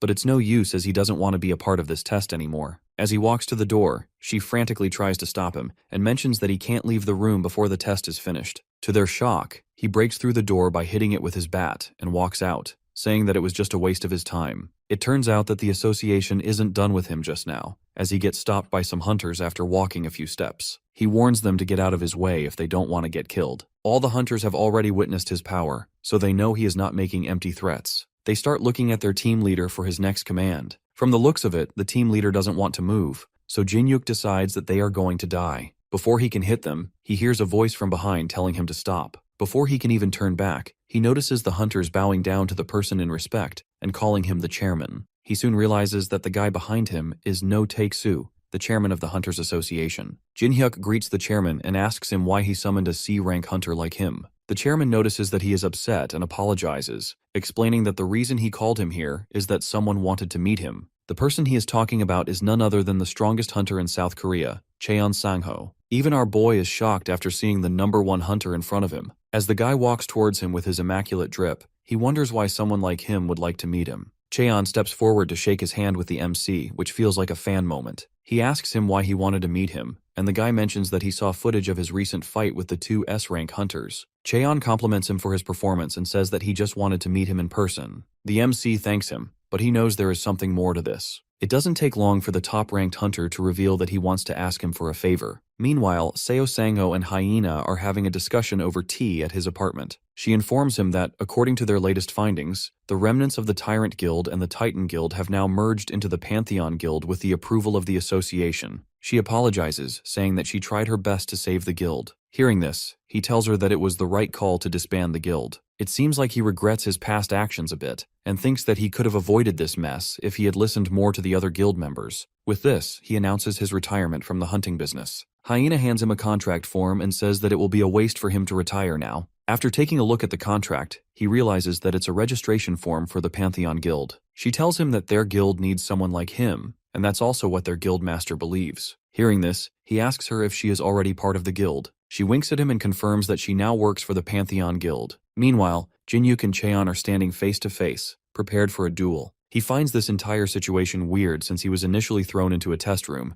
and now the strongest hunter in the country wants to fight him. The chairman and the girl are watching this fight live on their screen. She can't believe that Cheon actually came to the HQ of his own will since he is rarely even seen in public. The chairman reveals that he met the hunter earlier, and after he saw Jin-hyuk's fight with the two hunters, he said that he finally found someone he could fight beside, or maybe someone who could rival him. As the MC asks him why they are fighting, the top hunter mentions that he isn't sure himself. In any case, our boy isn't going to back down from a challenge, so he is ready to fight. The girl starts getting a bit worried and asks the chairman if they are really going to let them fight. He laughs and assures her that it's fine since they are just doing a normal spar. Back in the actual fight, Cheon summons his sword, and both hunters ask each other to try their best. Jin-hyuk smiles as he thinks to himself that he doesn't care about his ranking. All he wants is payback for the hell he endured because of him. Meanwhile, Hyena is shocked to receive a call from the association informing her that the top-ranked hunter is about to spar with Jin-hyuk. Seeing her expressions, Sang-ho knows that something is wrong and asks her what is happening. She puts the phone down and mentions that Cheon Sang-ho is about to fight the MC. This makes him a bit worried, and he asks her why they are fighting, but she also has no idea. Thinking that Jin-hyuk might be in danger, the two decide to head to the Hunters Association. The scene changes to the fight where both hunter are patiently waiting for the other to lower their guard. The girl asks the chairman what he thinks about this fight. Just then, the two hunters charge at each other and their weapons collide. The chairman thinks that the top-ranked hunter will win this. In the actual fight, both hunters seem to be on par in terms of their power. As they both get pushed back, Jin-hyuk realizes that Cheon is on a different level than the other S-rank hunters. He decides it's pointless to try to gauge his strength first. Instead, he decides to go all in from the very start and releases a powerful aura shockwave towards the top-ranked hunter. He stands in front of the attack, wondering if Jin-hyuk is ready to go all in. This gives him enough reason to also get serious, so he slashes clean through the aura and charges at him for a counterattack. He wants to see the MC's true strength and tries pushing him to his limits. The girl watching this starts to get a bit worried as the fight gets more intense. Even Jin-hyuk can sense the immense power coming from the top-ranked hunter. He swings his bat to try pushing him back and gets excited thinking about fighting someone this strong. This might give him a chance to test his own limits. However, to his surprise, Cheon tells him that they can't go any further. As he wonders what the guy means, the top-ranked hunter announces that he is lost. This makes Jin-hyuk even more confused, and he asks him what he is talking about. Even the chairman is shocked since this is his first time seeing him admit defeat. He asks him why he is ending the spar so suddenly. Cheon raises his sword and reveals that if he continues this fight, it might not hold any longer. Just as he says this, his sword suddenly breaks into pieces. With this, the chairman announces the end of the duel and officially makes Jin-hyuk an S-rank hunter. It doesn't take long for this news to break out, and his fight with the two S-rank hunters is shown all over media channels. They also reveal that he defeated the country's top-ranked hunter in a duel and call him in for an interview. While being questioned about the defeat, he admits that it's true and says that Jin-hyuk will undoubtedly become the face of the Korean hunter world. Meanwhile, the MC is a bit disappointed that the duel ended this fast since he wanted to fight a bit longer. As he is walking away from the association, Cheon calls him out and congratulates him on officially becoming an S-class hunter. Our boy thanks him and says that he is grateful for the interview he did for him, but he wants to know why he did it. The top-ranked player explains that he just wanted comrades to fight alongside him, and this was a way to make the association aware of his strength. As he begins to leave, Jin-hyuk stops him and tells him not to hold back when fighting him the next time. He knows that the sword he used during the duel was a fake. As the two walk away, he thinks to himself that Cheon was definitely going easy on him and even used a cheap sword. This makes him wonder if he was helping him so the association would recognize his strength. In any case, it's thanks to him that he has realized that he is still not strong enough. Later, he heads to the parking lot where Hyena's car screeches to a stop. She jumps out, clearly worried, and rushes to check on him. Sang-ho gets out too, just as concerned. She says she couldn't believe what she heard about the spar. The previous guildmaster is also mad that the association called it just a sparring match, but they had thrown him against the strongest hunter in the country. He even suggests filing a complaint, but Jin-hyuk stays calm and says he isn't upset. In fact, he learned a lot. Fighting Cheon reminded him of the intense pressure he once felt at the Dragon Temple. He suggests they return to the guild and talk things over. That evening, he finally feels relaxed for the first time in a long while. He reflects on how rare it is to feel at peace. The constant fighting has kept him on edge, but now he can finally breathe. Just then, he gets a call from Junshul, the guild manager. The guy asks if he's okay after the fight with Cheon and reminds him not to overdo it. Strength is important, but so is staying alive since he is the guild master. The MC appreciates the concern and promises to take care of himself. He changes the topic and asks how the guild is doing. Junshul gives good news, informing him that they've officially taken over the Titan and Tyrant Guild's assets, which were once their biggest rivals. They've also opened new hunting zones that are buzzing with activity. These new areas are helping the guild grow stronger and protect its territory from other guilds. He invites Jin-hyuk to visit soon, and he agrees. After the call, our boy sits quietly, exhausted. He wants to rest, but he knows he has responsibilities. Instead of relaxing, he decides to go to a dungeon and catch up with Cheon. He stops by the dwarf craftsman's workshop to ask for help. The dwarf isn't too happy to see him, complaining that he only shows up when he needs something. Jin-hyuk apologizes and says he needs his weapon upgraded. The dwarf complains that he always disappears when he's sent on errands, making him unreliable. The MC explains he had his reasons and promises to make it up to him. When he tells the dwarf about the spar with Cheon, the dwarf gets furious and grabs his weapon. He demands to know if Jin-hyuk lost while using the bat he crafted. He's clearly offended. Still, instead of refusing, the dwarf says he is lucky since he's been wanting to try out a new technique anyway. He tries to thank him, but the dwarf cuts him off, saying he's not doing it out of kindness. He just wants to prove himself as a craftsman. As Jin-hyuk leaves, he starts thinking about Lucia, as he hasn't seen her in a while. He realizes she might have the answer to something that's been bothering him. Feeling hopeful, he heads deeper into the dungeon to find her. But as he walks, he feels like he's forgetting something important, though he can't figure out what. When he finally finds Lucia, she's furious. She almost punches him, demanding to know why he came without bringing anything. Instead of answering, Jin-hyuk says he was looking for her and asks if she's really been in the dungeon all this time. Lucia confirms it and says that she's been working on a magic circle, which is her only hope of returning to her world. She's made some progress, which catches his attention. He asks if she'll be able to go back soon. Lucia sighs and says it's not that simple. She's tested her dimensional magic a few times. Everything seems to go perfectly. She follows all the steps and it feels like the spell works,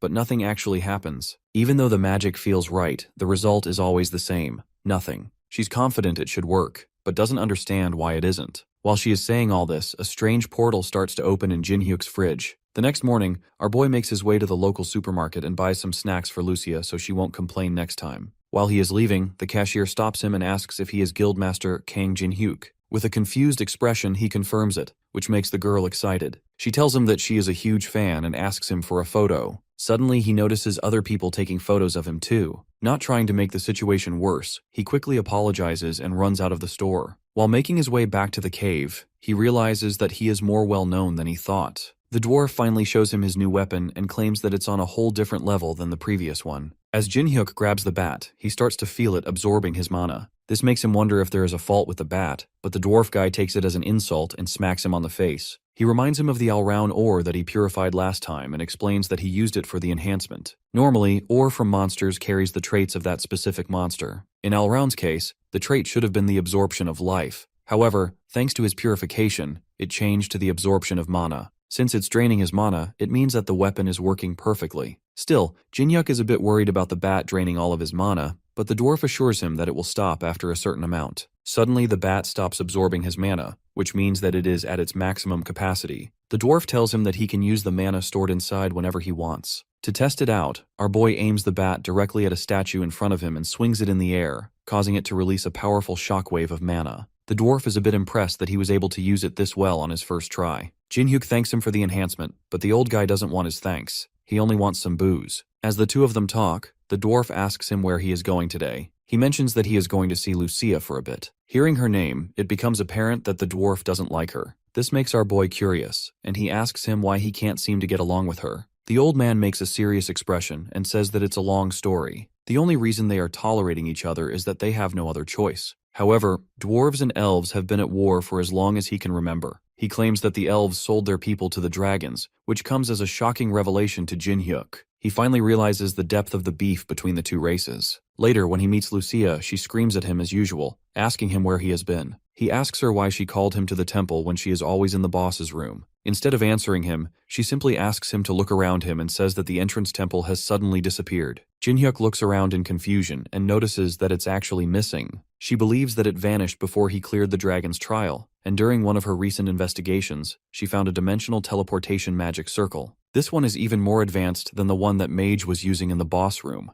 Lucia looks at him and asks if he knows what this all means. Our boy catches on quickly and says that if they study the magic circle, he might be able to go back to his original dimension. However, there is still a problem since she can't activate the circle alone, even if they manage to complete it. In other words, he needs to learn magic from her to help her with the activation. Jin-hyuk asks her again to confirm if she is suggesting that he learn magic from her. She tells him that it's correct since the magic circle requires a lot of mana, and she can't activate it using her mana alone. Even with his help, she isn't sure if they will be able to activate it. Our boy starts thinking about ways to provide the magic circle with a massive amount of mana, and suddenly remembers that his bat can work perfectly in this case since it stores mana. He tells her to try using it. She is a bit hesitant at first, but changes her mind when he shows her the mana leaking out of the bat. He explains that the old man upgraded his bat, and it can now store mana. Even though he has no idea how much mana is stored in the weapon, it might still be useful to activate the circle. However, when Lucia tries to touch the bat, she experiences a huge shock. Even the MC is a bit confused until he remembers that the dwarf engraved a binding effect on the weapon, so no one else can use it except him. This means that they can't really use the bat, and the only option left for them is to teach him magic. She tells him that from now on, he will be her student. His first lesson begins at his apartment, and she even gives him some homework while eating his snacks. The process wasn't as easy as he expected, and he had to memorize a huge amount of magical knowledge. Moreover, he needs to learn how to control the flow of mana and to use all that knowledge to activate the magic circle. After days of learning, he finally managed to grasp the theory of magic. Just as he starts feeling good, she brings him back to reality by telling him that these were just the basics. His real lessons are about to begin now. She starts going through the study material with him and shows him her research notes on the magic circle that was in the boss's room. According to her, the reason the magic circle failed was because the mage modified the original circle to handle all the mana on his own, since it requires a massive amount just to activate. As a result, the teleportation itself succeeded, but the dungeon appeared in his room instead. Hearing all this, Jin-hyuk asks her why they are even talking about that magic circle if it was a failure. She tells him that even if it was a failure, they can compare it to the magic circle in the Dragon Temple and figure out why it failed. This will help them make a better one that actually works. From that day on, the two of them continued researching how to create the perfect magic circle. Jin-hyuk got more and more proficient in magic as time went on, and before long he could finally use it to pour mana into the magic circle. He fills the bat with the maximum amount of mana and starts pumping it all into the magic circle. Lucia is also helping him in the process and tells him that she will give him a signal when he has poured enough mana. As the two start pouring mana into the magic circle, it suddenly lights up and starts glowing. This is a sign that the magic circle is reacting to the mana. Jin-hyuk just needs to continue pouring in mana until it finally activates. However, something goes wrong, and his bat unexpectedly starts leaking aura. He tries his best to stop it, but it's not under his control. Even Lucia is confused and asks him why he is injecting aura into the circle. The MC tells her that he is also not sure what is going on, and the two try their best to keep the circle active. Moments later, the ground beneath them starts shaking, and the floor below the magic circle completely collapses. Fortunately, they both manage to back off before the ground collapses, so they don't get caught up in the mess. However, this also means that their only option of going back is now gone. Lucia screams at him, blaming him for making the circle disappear. Meanwhile, the portal inside his fridge starts to glow even more. Later, the two of them sit in his apartment while she eats some snacks. He apologizes to her, saying that he never thought his bat would start injecting aura into the circle. She is still not convinced and screams at him, saying that he doesn't even know the difference between mana and aura. My man literally gets pushed back by her words and explains that he uses the bat for fighting all the time, so he might have accidentally converted the mana into aura. By this time, she has calmed down a bit, so she admits that it's also her fault for not checking before they began the activation. Still, it means that they've lost their chance to get back, which weighs quite heavily on the MC. He assures her that he will find a way to fix this and asks if she needs anything. Hearing this, she screams at him to bring her the tastiest and the sweetest stuff he has. My man rushes to the fridge and asks if she wants some cake. However, as soon as he opens the fridge, he feels an intense wave of cold air coming out. This is not normal for a fridge, so he calls her to check it out. When she finally walks over, they both witness a completely new world beyond the fridge door. She smiles as she realizes that the magic circle didn't fail after all. The snowy landscape they are seeing right now is the result of that magic circle. Moreover, from the mana she is sensing, Lucia believes that this is the dimension she used to live in. Even though she has no idea how the portal opened inside the fridge, she suggests going inside to investigate. Jin-hyuk agrees and tells her that he just needs to deal with some stuff first. He immediately calls Jun-chul, who is the co-founder of his guild, and asks him if he can come to his place. At the same time, he invited Hyena to join them too. When they finally arrive, he explains to them that he is temporarily going away in order to train. After fighting Cheon, he realized that he was still not good enough. Hearing this, the co-founder asks him if he has figured out a way to get even stronger. He tells him that he is not certain yet, but it can be a possibility. Hyena sends him a report and mentions that the guild is doing well for now, but if he is gone for too long, things might become difficult to handle. Before Jin-hyuk can even answer, our boy Jun-chul stands up and assures him that there is nothing to worry about. He says that he will handle all that stuff so he doesn't have to worry. Since their guild influence is as strong as his, he can go and come back even stronger. Later, Jun-chul calls another guild member and informs him that the guildmaster is going away for a while, so he will be handling more of the guild's responsibilities. The man is a bit worried hearing this, and asks if it's really okay for him to leave at a time like this. The co-founder assures him that it's fine, since when the guildmaster comes back stronger, their influence will grow even more, and they will become the #1 guild in the country. Meanwhile, Lucia is waiting for our boy to change. He comes out with a heavy winter coat and apologizes, saying that he had more to pack than he thought. Afterwards, he hands her a special bow with some arrows, and reveals that the dwarf instructed him to give it to her. She quietly analyzes the weapon for a bit and says that giving her a few arrows is not a big deal. However, her expression suddenly shifts as she realizes that the arrowhead is top quality. Jin-hyuk expresses excitement, saying that he thought it was a normal arrow since he tossed it so casually. He mentions that the old guy really looks out for her. Lucia still isn't ready to admit it, but says that she might have to pay him back for this eventually. The two of them finally decide to step in, and immediately, he can tell that this is a different dimension. They wonder where they should start investigating and come across a mysterious dungeon. Our boy seems excited for this and says that something is definitely hiding inside. She agrees, and the two decide to head into the dungeon. The dungeon is deeper and bigger than they actually assumed, and as soon as they step inside, she immediately senses some monsters running towards them. Lucia cautiously stops him and tells him to get ready since it's about to go down. It doesn't take long for the monsters to appear, and they turn out to be yetis. The monsters fiercely jump towards them, and she asks our boy if he can handle them. With a confident smile, he assures her that he has it under control. He summons his bat and claims that he can take them out with his eyes closed. She finds it amusing and tells him that he talks too big. The two of them start clearing off the monsters without much problem, with the MC attacking them head-on and Lucia supporting him from the back. As the battle continues, she starts to realize just how good the arrows are. Jin-hyuk is also feeling himself, so he decides to end it in one final blow. At the same time, the dragon god gets a message that the apostle has crossed dimensions. He listens to the dragon while sitting on his chair and announces that he will meet the apostle soon. The dragon still doesn't understand why he gave the rank of apostle to a human like him instead of a noble dragon kin. Hearing this, the dragon god reveals that he did it because of the man's destiny. He was born to bring ruin to the world. A fierce battle erupts between Jinhyuk and the monstrous creatures. Our boy launches himself into the air and prepares to end the fight swiftly. Without hesitation, he strikes down with his bat like a bolt of lightning. The weapon crashes into the creature's skull, killing it instantly. Breathing heavily, he opens his inventory and reads the name of the monster, Yeti. This name surprises him, as he doesn't recall seeing such a creature before. Lucia soon approaches and reacts sharply when she hears the word Yeti. She explains that Yetis are known to live in packs in the mountains. If the creature he just killed was indeed a Yeti, then they needed to leave the cave immediately. Jinhyuk, confused by her urgency, questions the sudden need to escape. She warns him that killing a single Yeti usually triggers the entire pack to attack in retaliation, and when they do, their strength is overwhelming and merciless. Before they can discuss further, a blizzard suddenly roars through the tunnel, and monstrous howls echo from the shadows. Realizing the danger, he asks her why she didn't mention this earlier, but she admits she only just remembered. With no time for arguments, she urges him to run. As they flee, the icy floor begins to crack beneath their feet. Despite the danger, he glances back at the advancing creatures and questions whether running is even necessary. From his perspective, the Yetis don't seem particularly strong. Lucia, however, explains that the risk isn't just from the monsters themselves. The structure of the cave is fragile, and any battle here could cause the ice to collapse, killing everyone inside. Suddenly, he comes to a stop. Lucia, alarmed, demands to know why he's halting in such a dangerous place. He replies calmly that he has a tool that might help.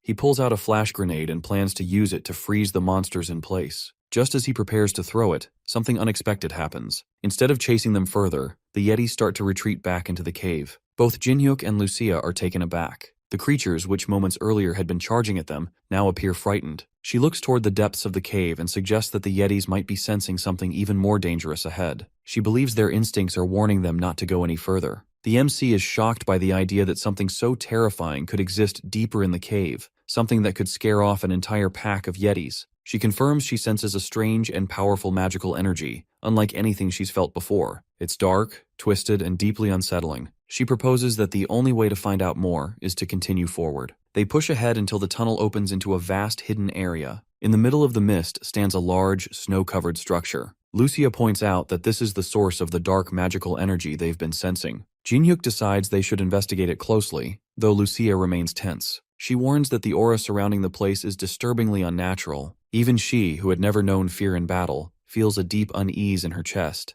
as if something inside the structure is watching them. Elsewhere, in a different space shrouded in darkness, the dragon god sits alone. He whispers that he has finally found what he was searching for. The last messenger has arrived, and now it's time to wait for what's to come. Meanwhile, the two of them start moving towards the temple. It's really cold, and the place feels tense, like something dangerous is up ahead. As they move further in, they see a man standing silently in the distance. Jinhyuk feels that something is off about him, and Lucia warns that the man has dark energy coming from him. He wonders if the man is still human, and suggests they try talking to him. But she quickly says no and mentions that she has never felt this kind of mana before. Right then, the man starts to speak. His voice is rough, and he says he didn't expect anyone to come here. He asks if they were sent by him. Jinhyuk replies that they just came to investigate because they sensed ominous mana and asks the man who he is. The man suddenly gets angry and yells that intruders can't be allowed to leave after seeing this place. The atmosphere becomes heavy. Lucia tells him to step back quickly. She suddenly remembers who this man is and explains that he's actually a dragon.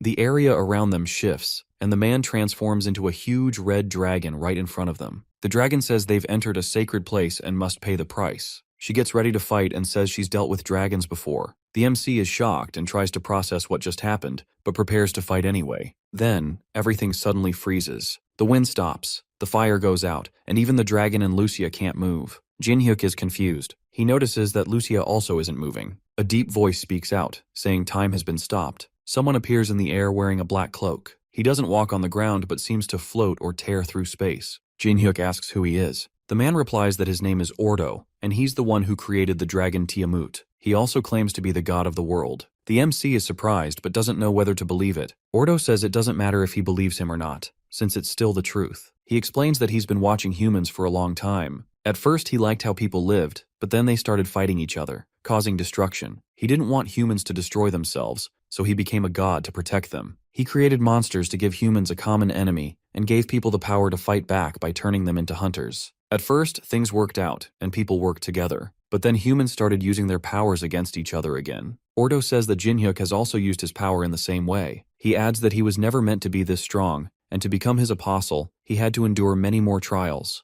But his plan failed because an anomaly from another dimension ruined everything. A powerful magician had moved the dungeon into his room, which allowed him to grow stronger earlier than expected. Ordo had tried to destroy the dungeon when Jinhyuk first entered, but the dragon god inside blocked him, so he gave up. Because of the dungeon's effects, he couldn't find him until recently, when the dragon god's presence vanished. Now he can finally meet him face to face. He then tells Jinhyuk that he had already marked him as his apostle long ago. His plan was for him to become a powerful protector of humanity, someone who could bring peace and stand at the top of the world. He offers him that position, saying it's his rightful place. But he also adds a threat. If he refuses, he'll have to die just for seeing this place. The MC thinks about it, then calmly says no. He admits that he used to want that kind of power and destiny, but he refuses to follow Ordo. He accuses him of knowing how much pain he went through and doing nothing to help. Now asking him to serve as his apostle feels like manipulation. Our boy tells him that he'd rather die fighting than be someone's puppet. The guy laughs at his response and says he is foolish for not understanding his deeper plans. Then he changes approach. He floats into the air and says that if Jinhyuk won't join him willingly, he'll use another method. He introduces a creature called Tiamut, which he created after capturing an ancient dragon from another world. It's his most powerful creation, and he claims that nothing can stop it, not even hunters or monsters. He plans to use this creature to destroy everything and build a new world filled only with people who love peace. Jinhyuk will be the first sacrifice to this new creature. Even facing this terrifying threat, our boy doesn't back down. He grits his teeth and tells Ordo to bring it on. Then he charges straight at the dragon-like creature, even though it seems like suicide. The guy is impressed by Jinhyuk's bravery but says it's pointless since he'll be left behind. Meanwhile, somewhere underground, a dwarf is finishing a shiny new set of armor. He talks to himself, saying that it took longer than expected to make this armor because the old one was too worn out. He remembers Jinhyuk and jokes that the guy better bring him some good booze as thanks. He recalls how he used to be weak when they first met, but gradually became one of the strongest people on the continent, probably helped by that loud elf too. He wonders what they'll bring back this time and laughs, thinking that it might even be a dragon. Back at the battle, Ordo snaps his fingers, and the giant creature suddenly comes to life. Its eyes glow, and it starts to move with huge muscles flexing.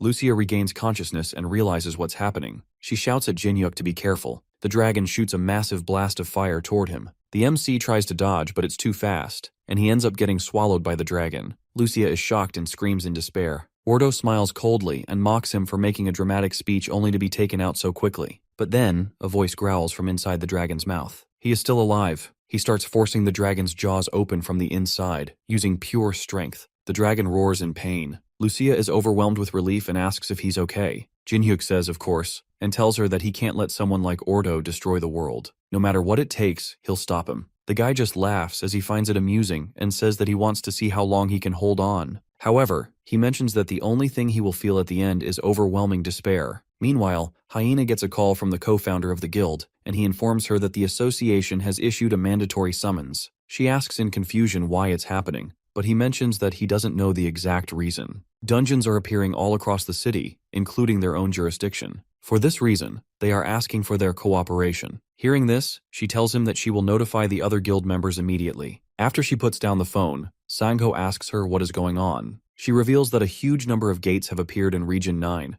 which interestingly lies close to Jinhyuk's house. While all this is happening, our boy is trapped in the mouth of Tiamut the dragon. Lucia is worried since he might burn to death if he doesn't come out quickly. The MC struggles to get out, but the dragon is too strong, so he can't push its mouth open. Suddenly, the elf shoots an arrow that hits it directly in the head. The dragon screams in pain and opens its mouth, which gives our boy enough time to escape. Despite taking a direct hit from the arrow, it seems like the dragon is still fine. As Jinhyuk falls to the ground, it furiously flies towards him to finish him off. He immediately gets up, thinking that it's not even giving him any time to breathe. The dragon slams to the ground and uses all of its strength to crush our boy. At the same time, Lucia tries shooting another arrow at it, but the dragon notices her before she can shoot. It uses its tail to smack her, and the impact sends her flying away. The MC finally realizes just how strong this dragon is since he made her fall with just a single hit. With her down, the dragon shifts its focus back towards our boy. With the pressure increasing, Jinhyuk knows that he has no other choice but to go all out. Ordo seems a bit disappointed in the MC and believes that it's all over. He orders the dragon to finish him, but something seems off. Despite the dragon using all of its strength, it can't crush our boy.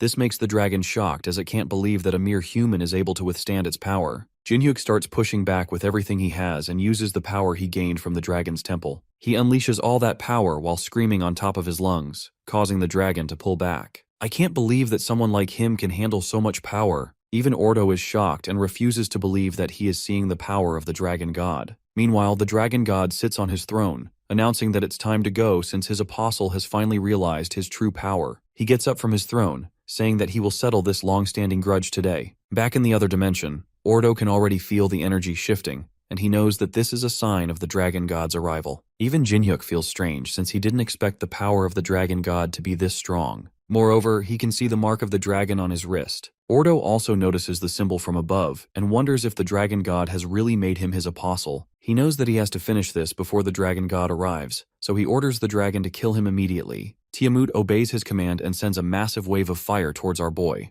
Surprisingly, the fire, which felt dangerous a minute ago, doesn't scare him at all. He is at a level where he thinks he can easily beat the dragon. Suddenly, he hears a voice telling him to stop. For a moment, it seems like time itself has stopped. Jinhyuk thinks that Ordo is behind this, so he screams at him, asking if he has something else to say to him. The guy is also confused and tells him that he never stopped time. At the same time, he hears the dragon god asking him why it's so hard to find him. His eyes open wide as he finally realizes that the dragon god is here. Ordo didn't expect him to show up this quickly. The MC also looks up to notice the elder flying above and asks him what he is doing here. The dragon god turns to Ordo and asks him how dare he kidnap a dragon that was like his own child. Apparently, he had kidnapped his dragon and turned it into this monster called Tiamut. The dragon god asks him why he did it despite knowing that it was wrong. The guy starts making excuses and says that it was something he had to do for his world. He, as a god, should understand this. The dragon god can see right through this crap and tells him that creating a monster from his stolen child in order to destroy his world wasn't something necessary. He just did it for his own satisfaction. Even right now, he is trying to kill his apostle just because he doesn't like him. This makes Ordo furious, and he lashes out, saying that he only did this to bring peace to his world, and it's all a small sacrifice to pay for that peace. Bro thinks he is Thanos. Hearing all this, the dragonkind turns to Jinhyuk and asks him if any of it makes sense to him. Our boy launches himself towards Ordo, saying that it's all nonsense. The guy asks him if he even knows the situation he is in, since he is interrupting a conversation between gods. He tries stopping time by snapping his fingers, but nothing happens. With a shocked expression, he wonders why his powers aren't working on the MC. The dragon god explains to him that he is facing his proxy, who can wield the power of the dragon. In other words, he is someone with power equal to a god. It is now time for him to be defeated by the very human he looked down upon. Without wasting a second, our boy starts swinging at him with his bat. Ordo manages to block his attack, but his insane power quickly overwhelms him. Jinhyuk screams at him, saying that they don't need a god who wants to destroy their world, and throws him to the ground.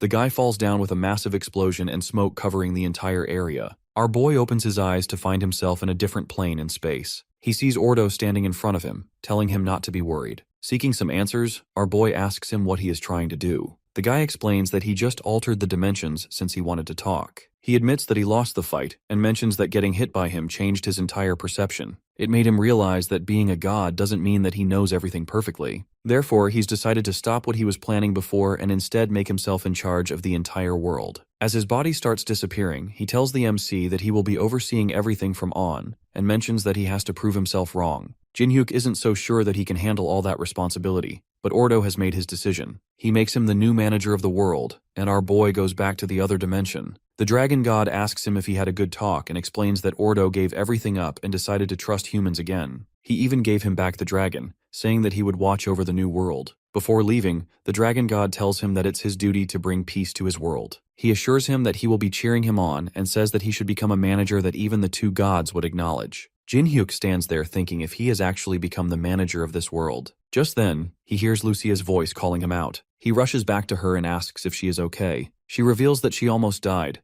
but the dragon god healed her body, allowing her to recover. Since it's all over now, our boy invites her to go back home. However, she mentions that this is her original world, so she can't leave. This makes him a bit sad, and he asks her if it means that they won't see each other anymore. The two say their goodbyes and part ways. Looking down at his world from above, our boy remembers how a dungeon appeared in his room out of nowhere. He never thought a bottom-tier hunter like him could become the manager of the world. He still doesn't know what Ordo saw in him to give him this power, but he knows for sure that he needs to guide humanity down the right path so they don't go astray. He'll do all that while communicating with others to build a better world as a fellow human and the manager of a new world.